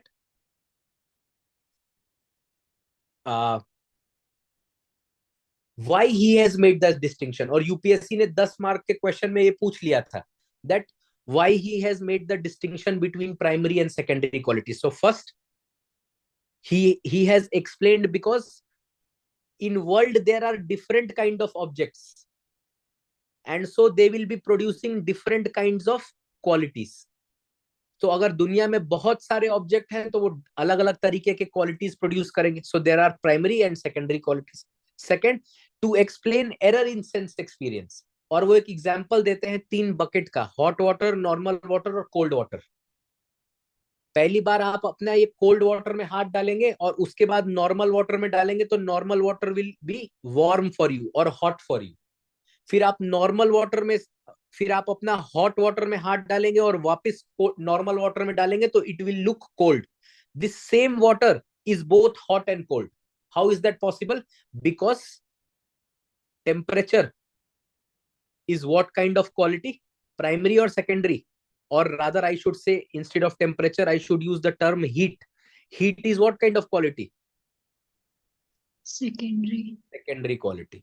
So heat is not actually existing in material substance. So he's able to explain error in sense experience on the basis of primary and secondary qualities. Then to also explain change, food which nourishes today decays and becomes poisonous. How does it happen? There are secondary changes, color, taste, these are secondary qualities. Okay, so therefore the distinction between primary and secondary qualities explains the disagreement between that we all have about the perception of the outside world. This prevents empiricism from turning into skepticism and attack from rationalism. Okay, so that is about primary and secondary qualities, where we discussed what are qualities, what is the distinction between primary and secondary qualities, and why he makes the distinction between primary and secondary qualities. Okay, plus what is the relevance? Its relevance will be found in his doctrine of substance.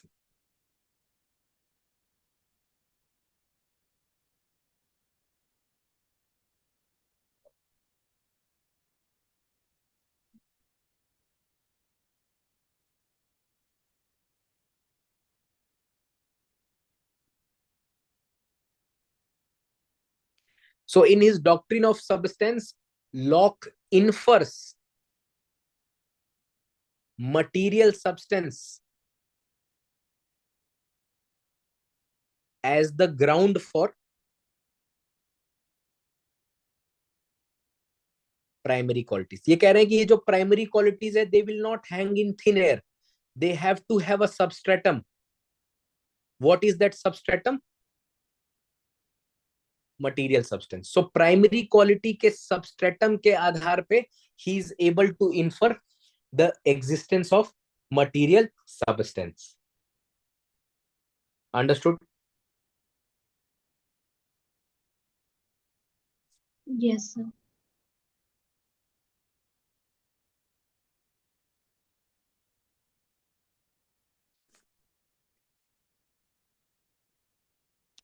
So that is the emphasis. अब मैंने जो दूसरी बात कही थी कि इनकी philosophy इसी की वजह से पिट भी जाती है. सो कैसे पिटती है? Berkeley, in his philosophy, will remove the distinction between primary and secondary qualities. He will say that there is no difference between primary and secondary quality. He will say that even motion, extension, these are also secondary qualities. Secondary quality अगर mind में है और primary और secondary के बीच में कोई difference नहीं है, तो everything will become mind related, and he will say to be is to be perceived. कैसे करेंगे? एक छोटा सा एग्जांपल मैं बताता हूँ. फॉर एग्जांपल मोशन ले लिया हमने. So me and Shavya, we are travelling. ऐसे तो ट्रेन क्रैश हो जाएगी. We are travelling in a train in the same direction and our speed is 60 kilometer per hour. So to each other, will we be at rest or will we be in motion? Yes. Motion. No, both of us are moving at the same, so relative speed is 0. Yes, So sir. for each other we will be at rest, but if some other person is seeing both of us are moving at 60 kilometers per hour, so motion is relative. Extension की बात करते हैं. Now Shevya is standing at the shore. बहुत दूर एक जहाज उनको दिखा, छोटा सा. When this came near her, she found it to be as big as the Titanic. So did actually the shape or size of the ship change? No, only the distance changed, perception changed. तो इसलिए कह देंगे कि extension also is relative. तो इसी तरह से ये establish कर देंगे कि the all ideas are relative, secondary qualities are relative, primary qualities are relative, there is no distinction between them. अगर ये distinction अगर हट गया, अगर primary qualities हट गए, तो उसके साथ में और क्या हट जाएगा? If we remove the distinction between primary and secondary qualities and all qualities become secondary, then what will remain? Yes. Material substance exists or does not exist?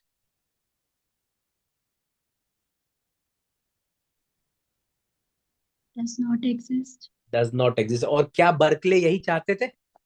Did Berkeley want to prove that material substance does not exist? Yes, sir.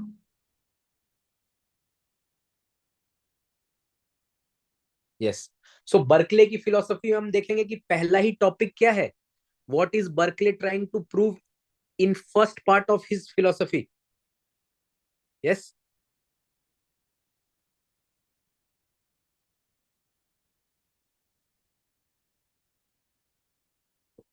Can you see refutation of matter? और उसमें एक वो कैसे refute कर रहे हैं? By rejecting the distinction between primary and secondary qualities.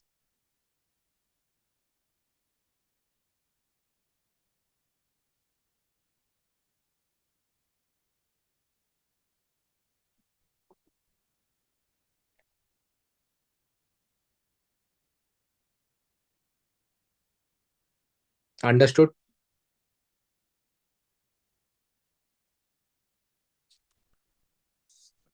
Yes, sir.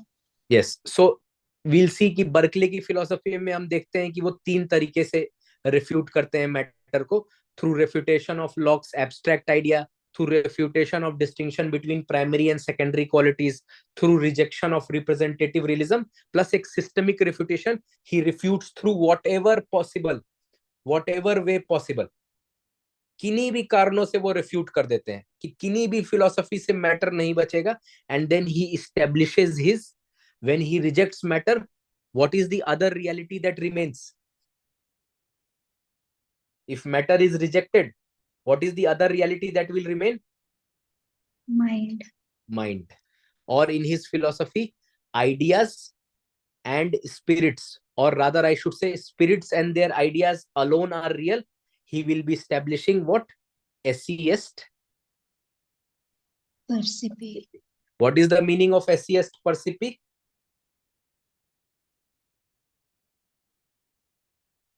To be is to be perceived. To be is to be perceived.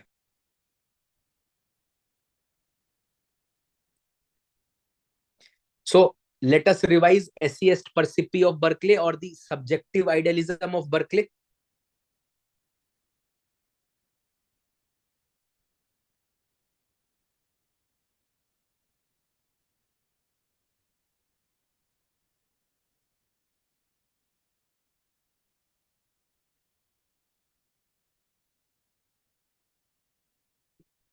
I'll just remove it so that it's not looking very untidy.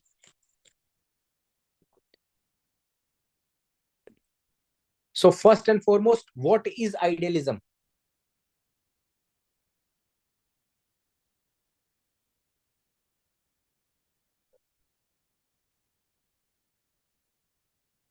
Yes. It is the systematic philosophy which teaches the supremacy of spirit over matter.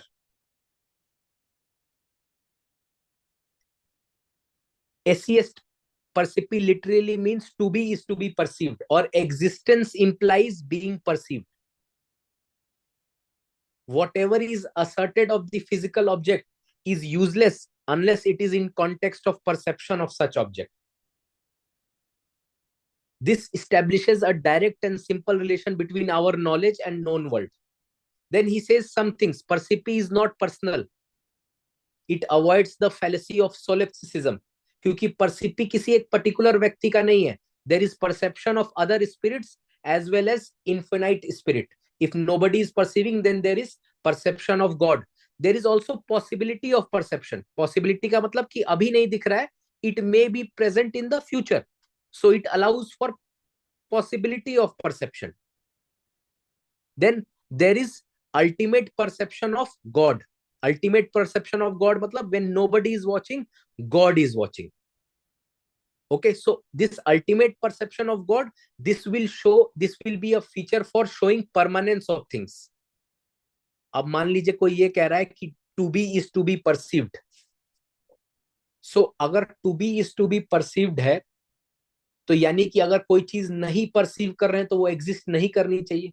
So if I leave my room, और मेरे room में जो chair रखा हुआ था, if it is not being perceived bye me, it should not exist. But when I come back, does the chair still exist?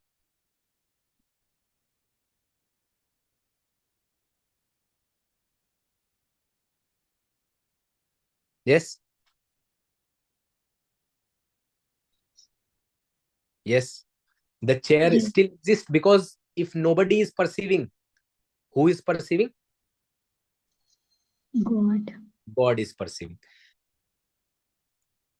Now Berkeley को खुद पता था कि सिर्फ ये कहना कि ideas and spirits are real और to be is to be perceived, इसमें जरूर कुछ ना कुछ प्रॉब्लम्स होंगी. जैसे एक प्रॉब्लम की थी how to explain the permanence of things. तो एक उन्होंने बोला there is possibility of perception and there is infinite perception of God. If nobody is watching, if no human being is watching, it is being perceived by God at all times. The chair in my locked room still exists because God perceives it. Then if things are not perceived right now, at any particular moment, there is also possibility of perception. जैसे अभी हमको moon Mars पे life नहीं दिख रहा है, but we may be able to find it later. So permanence of things is explained by possibility of perception and infinite perception of God. Then किसी ने पूछा do we drink and eat ideas? क्योंकि अगर ideas ही सिर्फ real हैं आपकी philosophy में, if you are saying spirits and ideas alone are real, तो क्या हम फिर आइडियाज ही खाते हैं? तो बर्कले कहेंगे we must think with the learned and speak with the vulgar. The use of the word idea is not in ordinary sense. वो कहते हैं कि कई सारी चीजें जो आपको कॉमन सेंस में बहुत सही लगती हैं, for example all of us से sun rises in the east. Is it true और false? Does the sun rise in the east? False. Yes, it is false.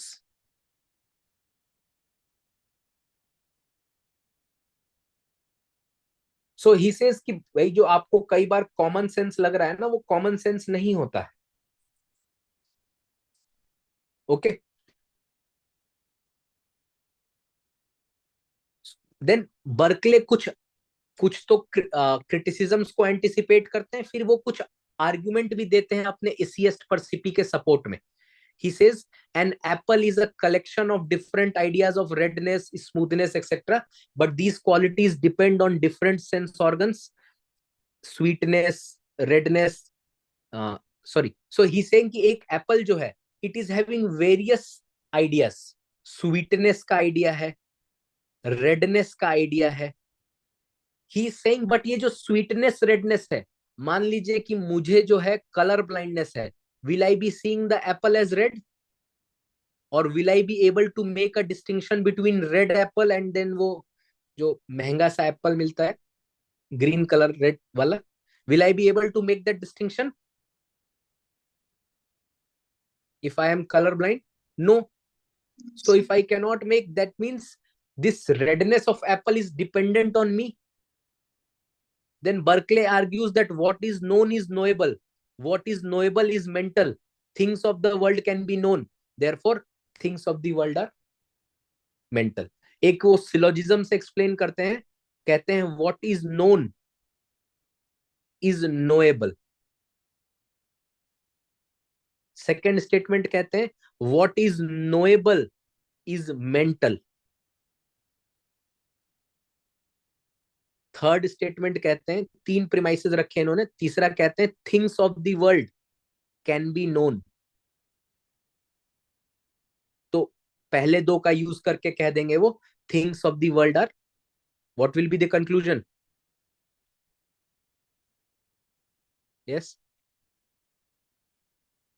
Mental. Okay, अब इसमें क्रिटिसिज्म क्या है?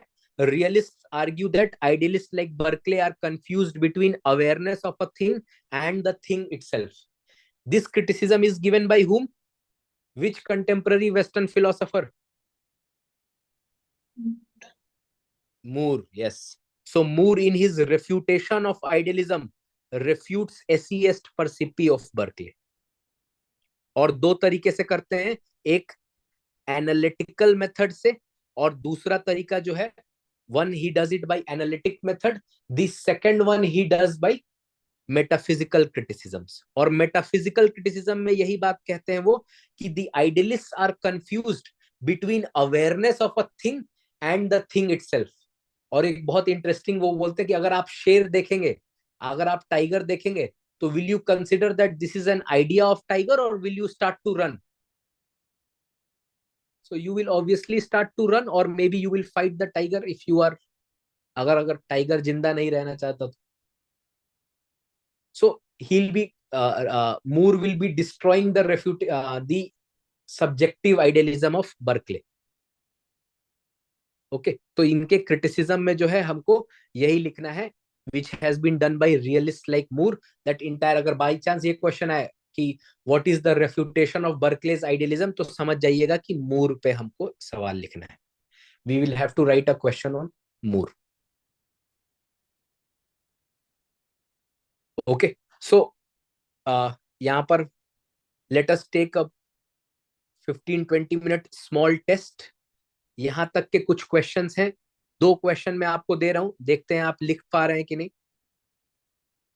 So first I'll give a question of Berkeley itself.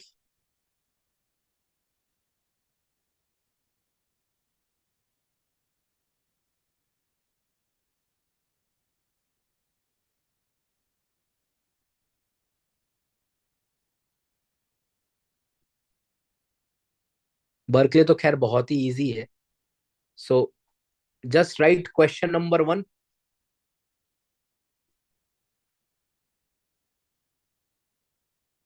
Just for practice, थोड़ा सा monotony भी break हो, ताकि हम बर्कले के बाद जो है ह्यूम कर सके, कांट कर सके, तो थोड़ा सा आपकी मोनोटोनी भी ब्रेक हो। So sensible things are those only which are immediately perceived by sense, explains Berkeley's theory of knowledge. अच्छा, मैंने थ्योरी ऑफ नॉलेज तो खैर अभी रिवाइज कराया नहीं, बट चलिए जितना रिवाइज कराया उसमें से क्वेश्चन 3 लिख लीजिए। What are the metaphysical implications that can be derived from Berkeley's statement atheist percipi? I am giving you 11 minutes for this plus 1 minute for submission, so 12 minutes. We will meet again at 10:15 p.m. So start writing. You will have to mail the answer at theiasakademia@gmail.com. जो class के बच्चे हैं आप भी दोबारा लिखिए। I know you have already written this in नीब PYQ class, but I want that you write again and your answer should be of the highest quality and order. So start writing question number 3. पिछली बार आपको मैंने 12 minute दिया था, now I am giving you only 11 minutes. Start writing.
Yes, written the answer. Metaphysical implications that can be derived from Berkeley's statement esse est percipi.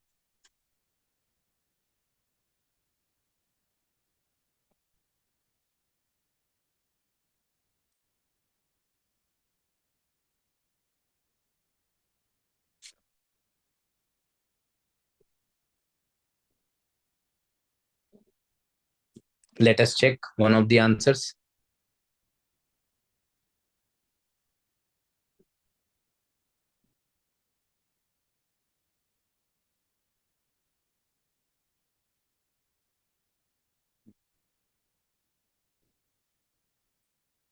So Berkeley's esse est percipi literally means to be is to be perceived, or existence implies perception.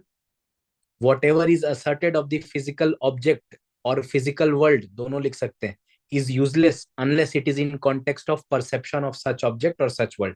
Hence, it establishes a direct and simple relation between our knowledge and known world, whose metaphysical implications lie in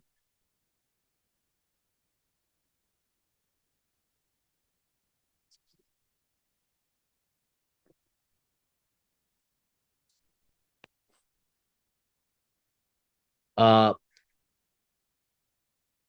whose metaphysical are ultimate perception of God, to explain permanence of things, distinction between images and real world. God's infinite perception is accepted.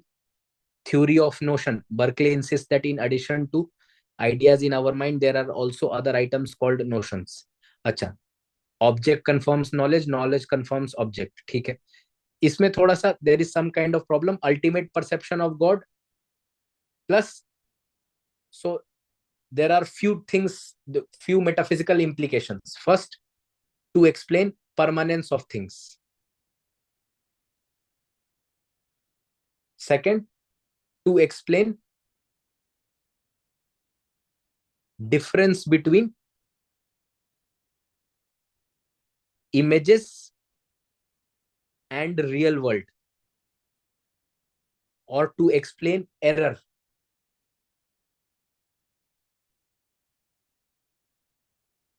Then avoidance of solipsism, and in this context you will be writing theory of notion. देखिए, metaphysical implication का मतलब क्या हो गया? The nature of reality and the number of reality. So permanence of things, explain the difference between real world and images, to explain error, avoidance of solipsism, theory of notions, which is the awareness of the self.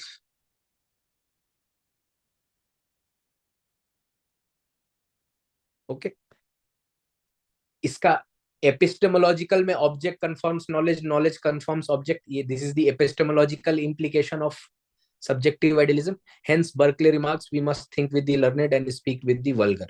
ठीक है, यहाँ पर आप एक line मूर का भी लिख सकते थे.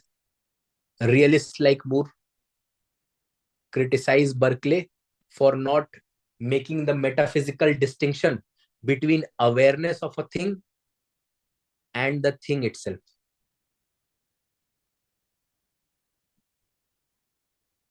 Between awareness of a thing and thing itself. Okay.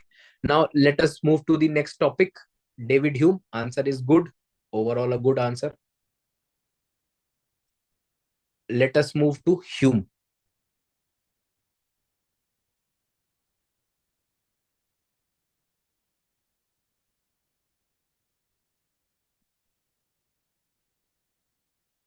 So in Hume, we have to see the skepticism of Hume. Hume's skepticism.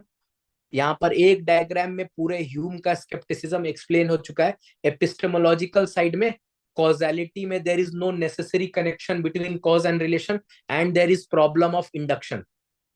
So knowledge के जो दो बेसिस थे, he has destroyed both the basis. Then metaphysics में rejection of personal identity, or rational psychology is not possible, then rational cosmology is not possible, and even rational theology is not possible. So this is the attack. Let us see. And we will also try to find out why Hume is attacking, or why Hume is being a skeptic. Okay. So first and foremost, what is skepticism? Skepticism is the philosophy which in metaphysics denies the possibility of knowledge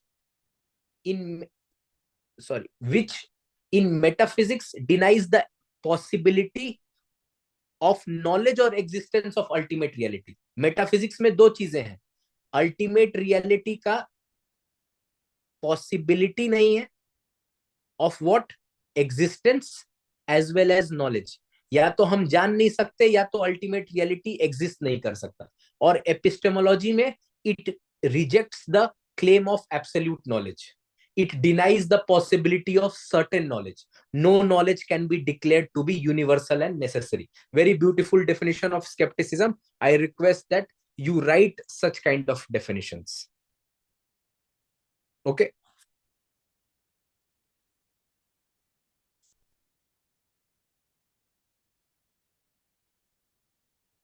Then the seeds of skepticism of Hume are in Locke's philosophy. So lock की philosophy में ऐसा क्या है? Lock जो है अपनी philosophy में material substance को इन्फर करते हैं, परसीव नहीं करते हैं.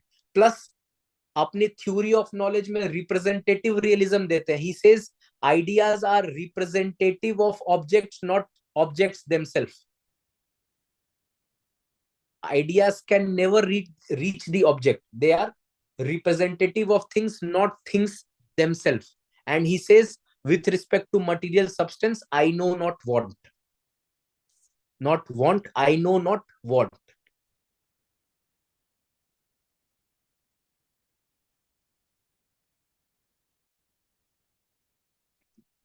So the seeds of skepticism are shown in Locke's representative realism and inference of material substance.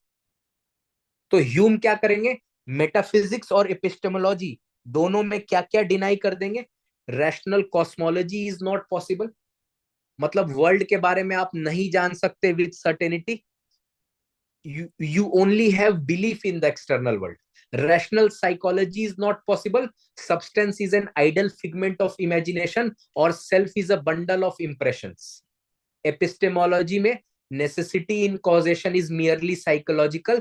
There is no necessary relation between cause and effect. Problem of induction. So from some observables, if you are giving knowledge about all, there is fallacy of petitio, not petitio principii, fallacy of illicit generalization. अगर आप कहें कि Tom is mortal, Dick is mortal, Harry is mortal, and वहां से आप बोले all men are mortal, so there is fallacy of illicit generalization. You can never be sure that all men are mortal. Okay, so there is the problem of induction. Hume में फिर अगर हम Hume की बात करें religion में, so rational theology is not possible. Hume gives arguments to refute the existence of God, और इनके जो teleological arguments है वो बहुत ही powerful है. They are even more powerful than Kant. Ethics में Hume says there is no immortal soul, you have free will. Ethics में एक positive part है that there is no predeterminism, there is free will. Negative part क्या है? If there is no predetermined morality, morality becomes relative. Okay, but इस पे अगर हम detail में डिस्कस करें तो ह्यूम को स्केप्टिक क्यों माना गया है? Why is he considered a skeptic? Hume makes skepticism as the background. It provides him an instrument to attack rationalism. Hume sceptic इसलिए बनते हैं ताकि वो रैशनलिज्म को अटैक करके डिस्ट्रॉय कर पाए. From rationalist point of view, his philosophy is skeptical because he highlights the inadequacy of reason in defending causality, substance, notion, personal identity. ये कहते हैं कि रीजन जो है इन चीजों को डिफेंड नहीं कर पा रहा है, लेकिन इनको स्केप्टिक इसलिए भी कहा गया है कि जब इसको डिस्ट्रॉय कर देते हैं तो जो अपनी फिलोसफी देते हैं वो that is weak. The constructive part of his philosophy is weak. It is not able to adequately address the doubt that he himself has raised. Okay, but we cannot say that he is 100% skeptic for a simple reason. Total skepticism is a contradiction. At least you are sure that you are totally skeptic. So total skepticism is itself a contradiction. Secondly, इनकी philosophy में कुछ ऐसे principles हैं where there is certainty. For example, in the theory of relation there is knowledge of mathematics, there is knowledge of numbers which is indubitable. So he accepts the indubitable knowledge based on relation of ideas in mathematics. Okay, conclusion में Hume was a pragmatist, a positivist who highlighted the bankruptcy of 18th century rationalism. और आप लिखेंगे कि he arose Kant from his slumber. Okay, so that is all on Hume's topic. Hume's skepticism in metaphysics, Hume's skepticism in epistemology, why he is a skeptic, why he is not a skeptic, and conclusion. Is it clear?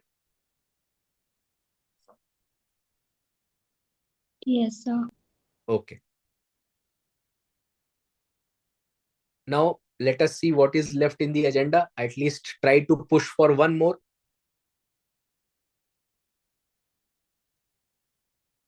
Which is the, for want of a less offensive word, he is the big daddy of Western philosophy. Big daddy I'm using in the context that there is somebody who wants to be a big daddy in United States of America. And there is news printed in Germany and various credible sources that he has been trying to call the Indian Prime Minister, and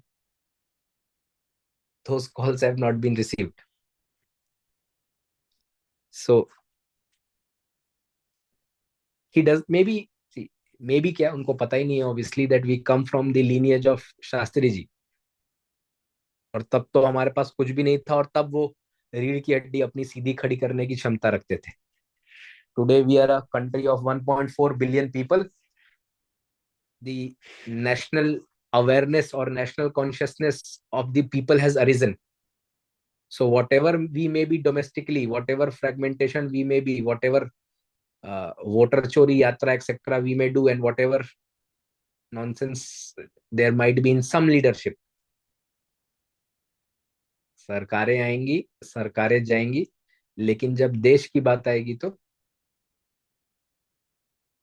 things will not remain the same. Yes, people will bear some kind of hardship, which we have already displayed during Operation Sindhu. Not one person said that why India is going for war.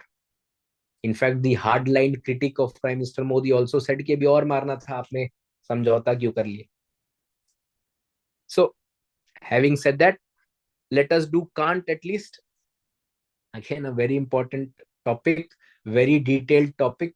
In our regular session, I think we are at class 5 of Kant, where we completed, and probably we are left with ideal of reason. So it's a very, very big topic, but let us try to do justice to it in the next half an hour or so. फिर Hegel बच जाएगा, प्रयास करेंगे कि आज ही खत्म कर दें. But first challenge is to locate Kant in the notes.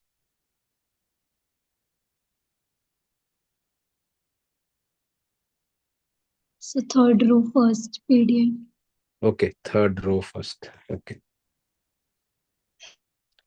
So can't की फिलोसफी में आप देखिए, इनके पास तो और भी बड़ी समस्याएं हैं. His problem is not to philosophers, his problem is to schools of philosophy. At one side there is empiricism, which has ended in what? The empiricism of Hume has ended in skepticism. At the other side there is rationalism, जिसमें Descartes, Spinoza और लाइबनिट्स तीनों के conclusions बिल्कुल अलग अलग है. Descartes Cartesian dualism की बात करते हैं, स्पिनोजा पैंथीज्म की बात करते हैं, और लाइबनिट्ज प्लूरलिज्म की बात करते हैं. Taken together, their philosophies are contradictory to each other, and taken separately, they are not, none of them is satisfactory enough. सबके में कुछ ना कुछ प्रॉब्लम्स हैं, कुछ समस्याएं हैं. So he had to reconcile both empiricism and rationalism. Rationalism relied on reason, empiricism relied on senses और perception. तो कांट जो है इन दोनों को जोड़ के क्या कहेंगे? What will he say? Yes, knowledge begins with senses,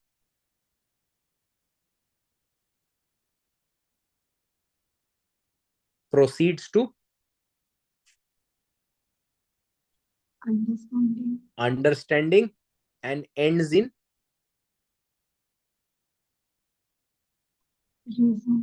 reason. Begins with senses, space and time are two a priori percepts.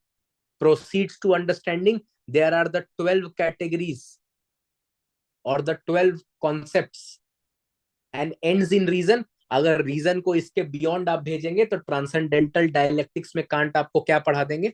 3 फैलेसीज. इससे संक्षिप्त, इससे छोटा कांट को नहीं समझाया जा सकता है at all. There is no other possibility to explain Kant's philosophy in one line other than this. And personally, I like Kant because I am able to understand his entire philosophy. जितना भी इन्होंने दिया है उतना हम समझ पाते हैं एक लाइन में. And my personal favorite philosopher Adi Shankaracharya, for one very simple reason, I can understand the ends of his philosophy, the endless ends of his philosophy, everything else in life, just by his one shlok, Brahm Satyam Jagan Mithya Jivo Brahme Na Para. So entire his philosophy is consistent with this one line. Can't तो बाद में struggle करेंगे, कई सारे shortcuts ढूंढेंगे, but it is the greatness of Adi Shankaracharya that he is able to logically follow his philosophy through and through. Okay, so can't जो है impressionism और रैशनलिज्म को डिफेंड करने के लिए वो कहते हैं कि भाई रैशनलिज्म जो है, यहां पर नीचे लिखा भी हुआ है but I will just right it again. Rationalism में जो समस्या है कि इसमें न्यूनेस नहीं है. 2 + 2 = 4. सर्टेनिटी तो है, इंडुबिटेबिलिटी भी है, लेकिन न्यूनेस नहीं है. इम्पेरिसिज्म में न्यूनेस है. You are getting new knowledge from senses, but is there certainty? No, it is giving you probable knowledge. So Kant was most interested in showing that there are certain knowledges which are not originating from empiricism but add to the empirical knowledge. इसको क्या कह देंगे? Synthetic judgment a priori. So there are certain a priori knowledges which are not originating from experience or which are not originating from empiricism but add to the empirical knowledge. Synthetic knowledge is empirical knowledge. That is called synthetic judgment a priori. अब इसको समझाने से पहले हमको जो है ये difference पता होना चाहिए. What is the difference between a priori and a posteriori and synthetic and analytical. So a priori और ए पोस्चररी के बीच में डिफरेंस क्या है? A priori does not need experience for its validation.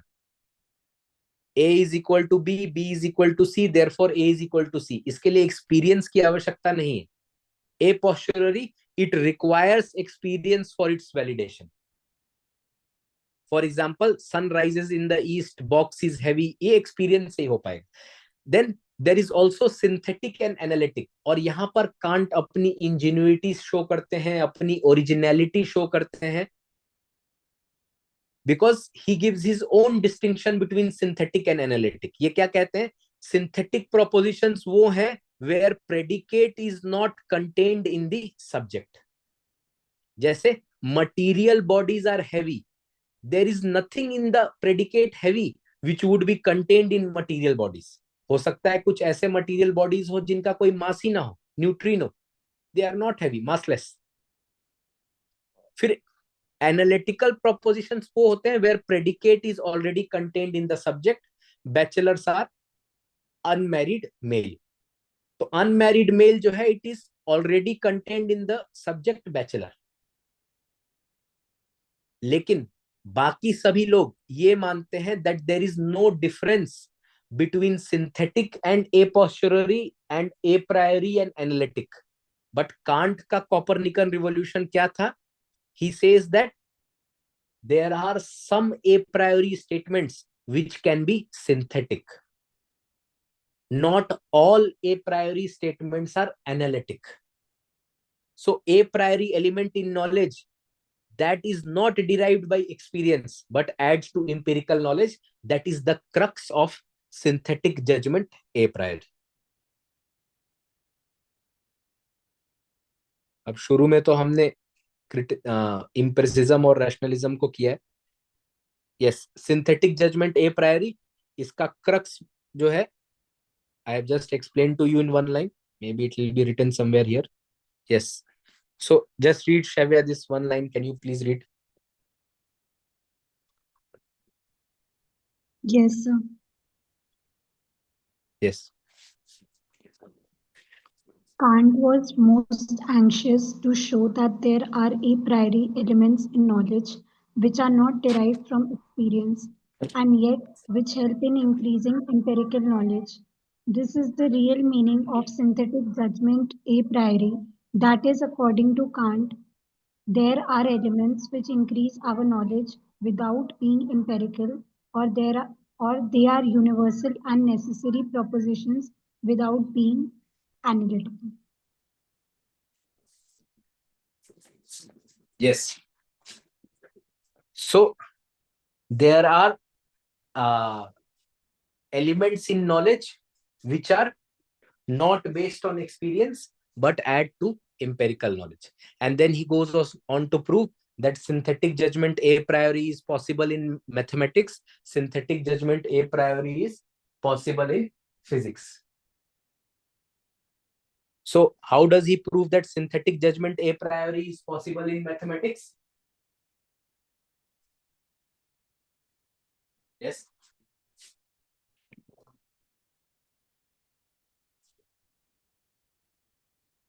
So he has to prove that एक statement है 7 plus 5 is equal to 12.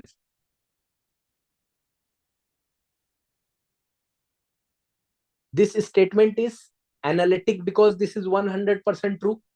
But हमको ये prove करना है कि ये synthetic भी है. तो वो कहते हैं कि ये जो 12 है, क्योंकि आपको 7 पता है, क्योंकि आपको 5 पता है, तो 7 plus 5 आप 12 आसानी से बता देते हो. बट अगर कोई मैंने ऐसा लार्ज नंबर ले लिया तो आप इसका जो है जोड़ नहीं बता पाओगे. You cannot tell what is in the predicate already in the subject. यहां पर तो आप बोल देते हो कि 12 is already contained in the subject 7 plus 5, but you cannot tell if the number is very big. You will have to do the addition. So this knowledge will be necessarily true. It will be an analytic knowledge, but it will be an a priori knowledge, but you would require, like, you will not be able to show that the predicate is contained in the subject. आपको addition करके ही यहाँ पर एक solution लिखना पड़ेगा, जो भी solution है.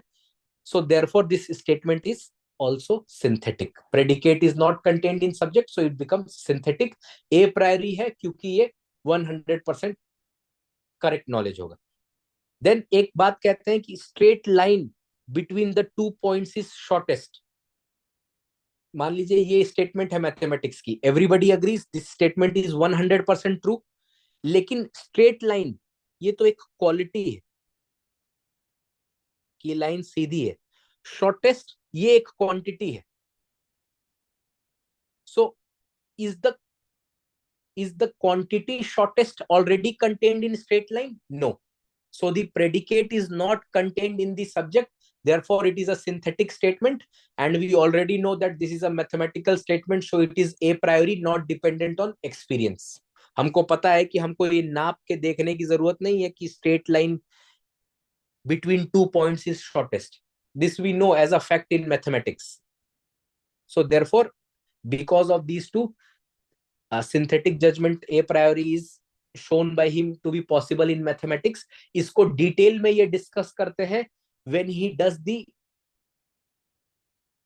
transcendental and metaphysical exposition in his transcendental logic. वहां पर ये शो करते हैं that how synthetic judgment a priori is possible in mathematics in the transcendental exposition. But यहाँ पर वो एग्जाम्पल दे रहे हैं, हम क्रिटिसाइज भी करेंगे इनको कि भाई हर स्टेटमेंट ऐसे फॉर्म का नहीं होता है. A is greater than B. There is no subject predicate relation in such a statement. We will say that Kant's distinction is not logical but only metaphorical, psychological. Okay, then logical empiricists भी criticize करेंगे. बाद में जो है he will also be criticized by Quine. Quine का criticism जरूर लिखिएगा in first dogma of empiricism. That applies to Kant as well. He says there is no distinction between synthetic and analytic. All statements are synthetic in nature. ये जो all bachelors are unmarried में जिसमें आप कह रहे हैं predicate is contained in subject, इसको भी हमको लैंग्वेज का यूज देखना पड़ेगा through experience. So you will write the first dogma of coin also. Okay. Plus, by a syllogism, logical positives have also proved that why Kant's logic is not correct. Okay.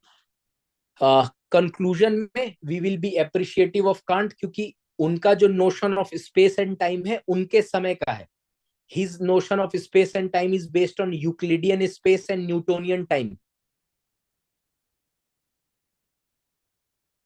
which were static.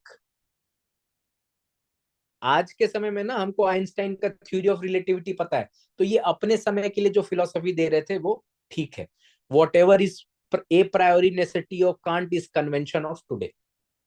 Similarly, there is synthetic judgment a priori in physics. Kant कहते हैं कि ऐसे ही prove भी करेंगे. यहाँ पर एक example से every event has a cause, उसमें वो प्रूव करेंगे कि why it is synthetic as well as a priori. And criticism में हम ऐसा कहेंगे कि भाई ये अब पॉसिबल नहीं है. We will be writing about the Feigl's dilemma. Feigl will be saying that if there is something which is necessary, it is not with respect to state of affairs. Necessity lies not with facts but with mathematics. Okay. And he will be criticized by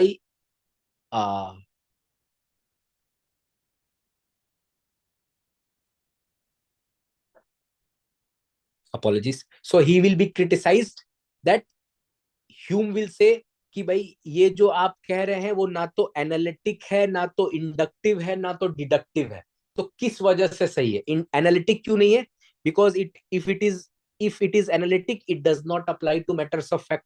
inductive क्यों नहीं है? क्योंकि inductive होगा तो सिर्फ probable होगा, लेकिन आप तो कह रहे हैं कि वो सर्टेन नॉलेज है. डिडक्टिव क्यों नहीं है? अगर सिर्फ डिडक्टिव होगा तो it will be already in the definition of space and time. So can't कहते हैं, ह्यूम कह रहे हैं कि आपका जो एक्सप्लेनेशन है वो लॉजिकल नहीं है, वो मियरली साइकोलॉजिकल है. It cannot be proved bye either being analytic, inductive और डिडक्टिव. ओके. कंक्लूजन में हम कह देंगे कि भाई कांट का आउटलुक जो है वो उस समय के कंटेम्पररी साइंस के हिसाब से था. What he is saying is today convention. Okay. So his notion is, और his a priori synthetic judgments are conventions of today. So that is all on the first topic, synthetic judgment a priori. Then let us do the 12 categories of understanding. This is the division of Kant's philosophy: transcendental aesthetics and transcendental logic. I wish we had more time to do these things.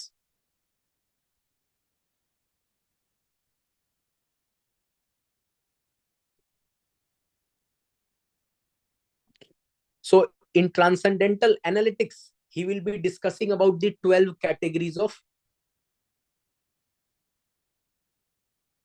thought. So he will say that Kant makes a sharp distinction between sensing and understanding. Sensing का सारा काम, space and time are a priori percepts. He has already discussed in transcendental aesthetics. वहां पर उन्होंने prove भी कर दिया कि why space and time are percepts and why they are a priori percepts, which is called as transcendental exposition and metaphysical exposition. But यहाँ पर हम बात कर रहे हैं कि सेंसिंग के आगे भी कुछ है, that is understanding. Kant says that knowledge is thought into percept. Thought मतलब concept, concept into percept. So he says that thinking is much wider than knowing. Limit of knowledge is not the limit of thinking. तो thinking knowledge में कब conclude करेगा? When you are thinking about percepts. So in very simple sense, in very simple idea, knowledge is when you are thinking about percepts. यानी जो आपको space और time से मिला है, ये जो आपको स्पेस और टाइम से मिला है, उसको आप 12 कैटेगरीज में अरेंज करेंगे, which are the 12 categories of understanding या 12 कॉन्सेप्ट्स. तभी आपको जो है नॉलेज मिलेगा. अगर सिर्फ कॉन्सेप्ट पे काम करेंगे तो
Please change the host.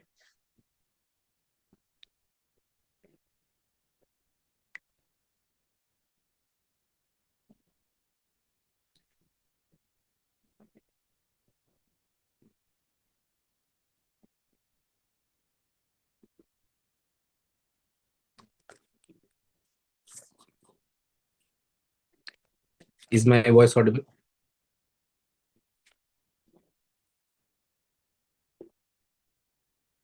Yes, sir. Okay. So you are the last person left in today's class. Last woman standing. Yes, sir. That is good. When you stand at the top, you stand alone. Unless you are standing for Instagram picture. Yes.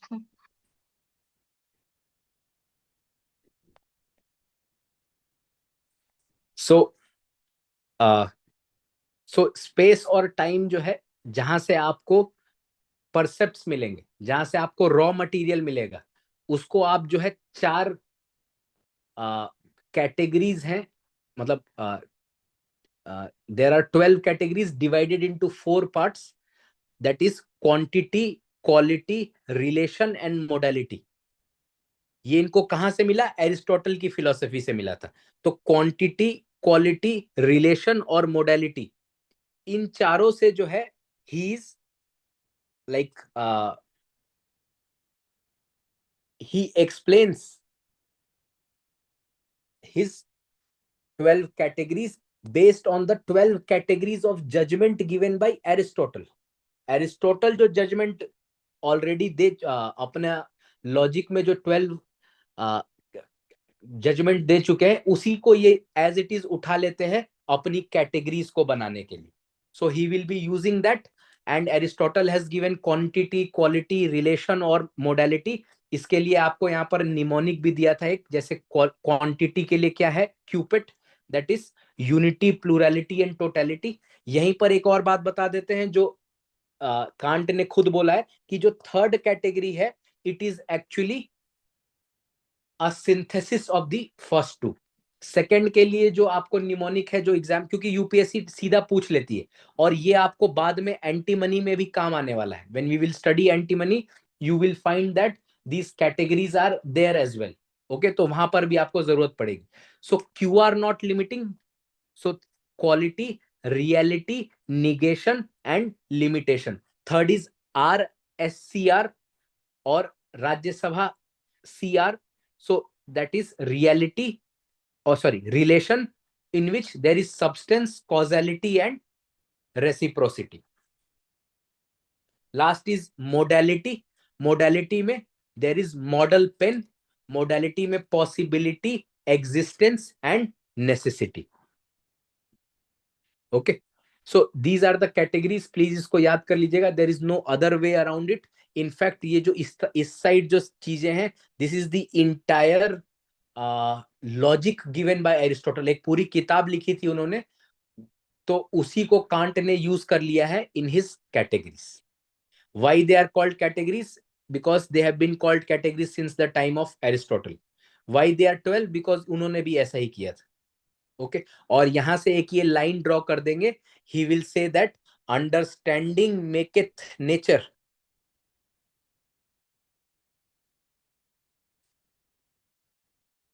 out of things it does not make.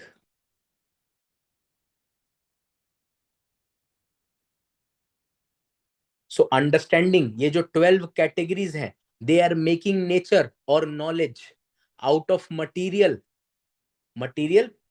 space and a priori percept of space and time. So in this statement also his philosophy is basically included or involved. Okay, अगर understanding सिर्फ अपने आप काम करेगा, the concepts, if they are working alone, they will lead to fallacies. Concepts in the absence of reason, they will become dogmatic and they will lead to the 3 fallacies of reason. So 3 fallacies and Hegel we will take in the next session of tomorrow. Tomorrow, what are we going to do? We are going to revise socio-political philosophy. Again, a very big task to revise liberty, equality, justice, to revise democracy, theocracy, monarchy, to revise anarchism, socialism, Marxism. But we'll try, we'll make our best possible effort. Tomorrow, we'll be revising all this in socio-political philosophy. We'll be revising sovereignty, individual and state, forms of government, political ideologies, humanism, crime and punishment, then development and social progress, discrimination, female feticide, and caste discrimination. Plus, इस class के starting में I'll give you a very important idea. What separates your answer from a GS answer or a social political theory answer to social political philosophy answer? Philosophy का part कैसे आप लिखेंगे? That part I'll be explaining tomorrow. How to make your answer from socio-political philosophy, even when the question may be seemingly looking from socio-political theory. That is a very important discussion. And we'll also do fallacies of 3 fallacies of Kant and Hegelian dialectics and triad. Hegelian dialectics and triad won't take much of time, half an hour maximum. But again, it is already 11 p.m. Tomorrow we'll try that we start at 7 itself. Otherwise, कल और बहुत ज़्यादा छूट जाएगा. Okay. अभी हमने क्या complete किया है? Let us see. In Western philosophy, we have done Plato, Aristotle, where we did theory of form, causation, actuality and potentiality. Rationalism में हमने Cartesian dualism रिवाइज किया डेकार्ट का. Substance और freedom रिवाइज किया स्पिनोजा का. Freedom अभी करा देते हैं. Shavya, have you sent the class notes on freedom? Then Not yet. Acha, not yet. Okay. Then there is pre-established harmony of Leibniz. Then we also saw a question that is his pre-established harmony consistent with freedom. Empiricism में Locke, Berkeley, Hume में हमने primary and secondary qualities Locke का देखा. Then SES परसिपी Berkeley का देखा और skepticism Hume का देखा. ह्यूम के स्केप्टिसिज्म को एड्रेस करने के लिए Kant came up with synthetic judgement a priori and the 12 categories of understanding, both of which we have been able to complete. But fallacies रह गए हैं 3 फैलेसीज. सोल से रिलेटेड फैलेसी जिसको कांट कहते हैं paralogism of reason. Then the fallacy with respect to the world which is called antimony, and the fallacy with respect to the God who is called the ideal of reason. तो हम सिर्फ ये fallacy नहीं देखेंगे, इनके functions भी देखेंगे. What is the function of ideal of reason? What is the function of antimonies? So cosmology का क्या function है, theology का क्या function है.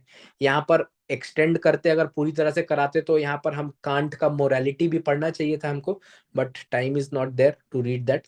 Will then do Hegel's dialectic, the first triads. Okay.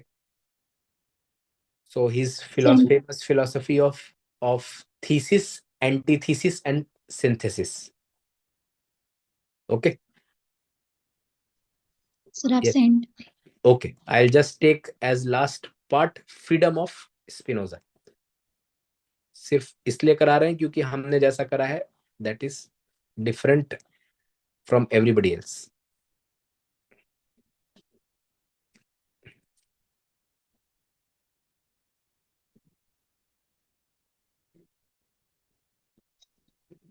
So page अच्छा, 6 or 7. page 6 or 7. How will you revise from these notes? Sir, I like when you dictate in class, I write it अच्छा, you like write this. everything. I understand. Okay. But फिर भी वो सफेद वाला कागज use किया कीजिए. Hanji sir, after this, when we'll get those printed notes as well, so I club them and then I make my final notes. Understood.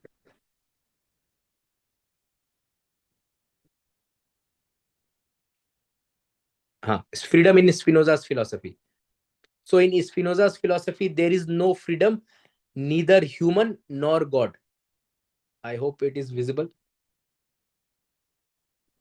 Yes, sir. Page number 6. So in his philosophy, there is actually no freedom. I'll use a highlighter, maybe then. There is no freedom. Neither human beings are free nor God is free. Spinoza began with the unity of all things, and in his geometrical method, there is reality of only one substance, that is, God alone is real. The rest of the world follows with the rational necessity, just as angles of a triangle are equal to two right angles follow from the definition of triangle. In geometry, there is no movement. The triangle once formed remains in that state. Similarly, having cast the world in geometrical form, he has made it static, and therefore there is no freedom. Then, in his doctrine of substance, he describes substance as self-determined, self-contained, and nothing can affect or modify it. Therefore, substance as the cause of his universe, Spinoza understands that universe follows necessarily from the substance. तो यहाँ पर भी नहीं है. There is no freedom here also. In this context, nature is identical to God or pantheism. There is no room for chaos or arbitrariness. Everything is strictly determined because neither God nor human actions have voluntary freedom. Finally, in his doctrine of modes, Spinoza says that modes are individual things of finite experience. They are to substance what waves are to the sea, shapes that perpetually die away, that never are. यानी हमारी जो comparison कर रहे हैं वो समुद्र की लहरों से कर रहे हैं, जो आज है कल नहीं रहेंगे. Okay, so all this culminates into the comment that Spinoza's philosophy is like a cave with many footprints going inside, but none coming outside. So Spinoza's philosophy is no doubt highly intellectual, but we find that later in his ethics, the need of the heart overpowers the limitations of the intellect. Unlike his metaphysics, Spinoza grants human mind some freedom. He says that the human mind is not purely finite. It can rise to the highest state of knowledge. In Bondage and Liberation, Spinoza grants some kind of freedom by introducing the concept conatus, or the inner drive of every being to preserve in its existence. Okay. Now, if the self-preservation depends on us, तब तो जो है action self-determined होगा. But there are other creatures, there are other finite beings, and this is called passion. So passion के concept से, conatus के concept से, he is trying to explain some kind of freedom. वो कहते हैं कि मान लीजिए सिर्फ हम ही हैं, तब तो कोई freedom की बात ही नहीं होगी. But there are other human beings. So that is what he calls as passion. Pleasure and pain derived include passions. Okay, then he says man is more free than a stone. Real freedom lies in what? When you are able to see everything in its entirety. That is called commune's notion. मैंने इसको पहले conatus कह दिया था. That is not conatus, it is commune notions. Okay, plus when you are able from commune nations, when you are able to rise and see the totality of all existence, that is called subspecie aeternitatis. That is the intuitive, immediate, and direct vision, very similar to the Brahma Gyan of Adi Shankaracharya. So, इस state में आप blessedness में है, you are free, just like Brahma Gyan or knowledge of non-discrimination. इसके बाद भी वो बात करते हैं intellectual love of God की, where जो आपका गॉड के साथ रिलेशन है वो डिटर्मिनिस्टिक नहीं है, वो तो सेल्फलेस लव है. वो तो उस मौत का लव है जो कि फायर के लिए है. उसको उससे उसका जीवन तर जाता है. दिवाली के समय सारे कीड़े आके आपके दिए में आके मर जाते हैं, but for them it is culmination of their life. The moth will be saying I love thee, what is to the.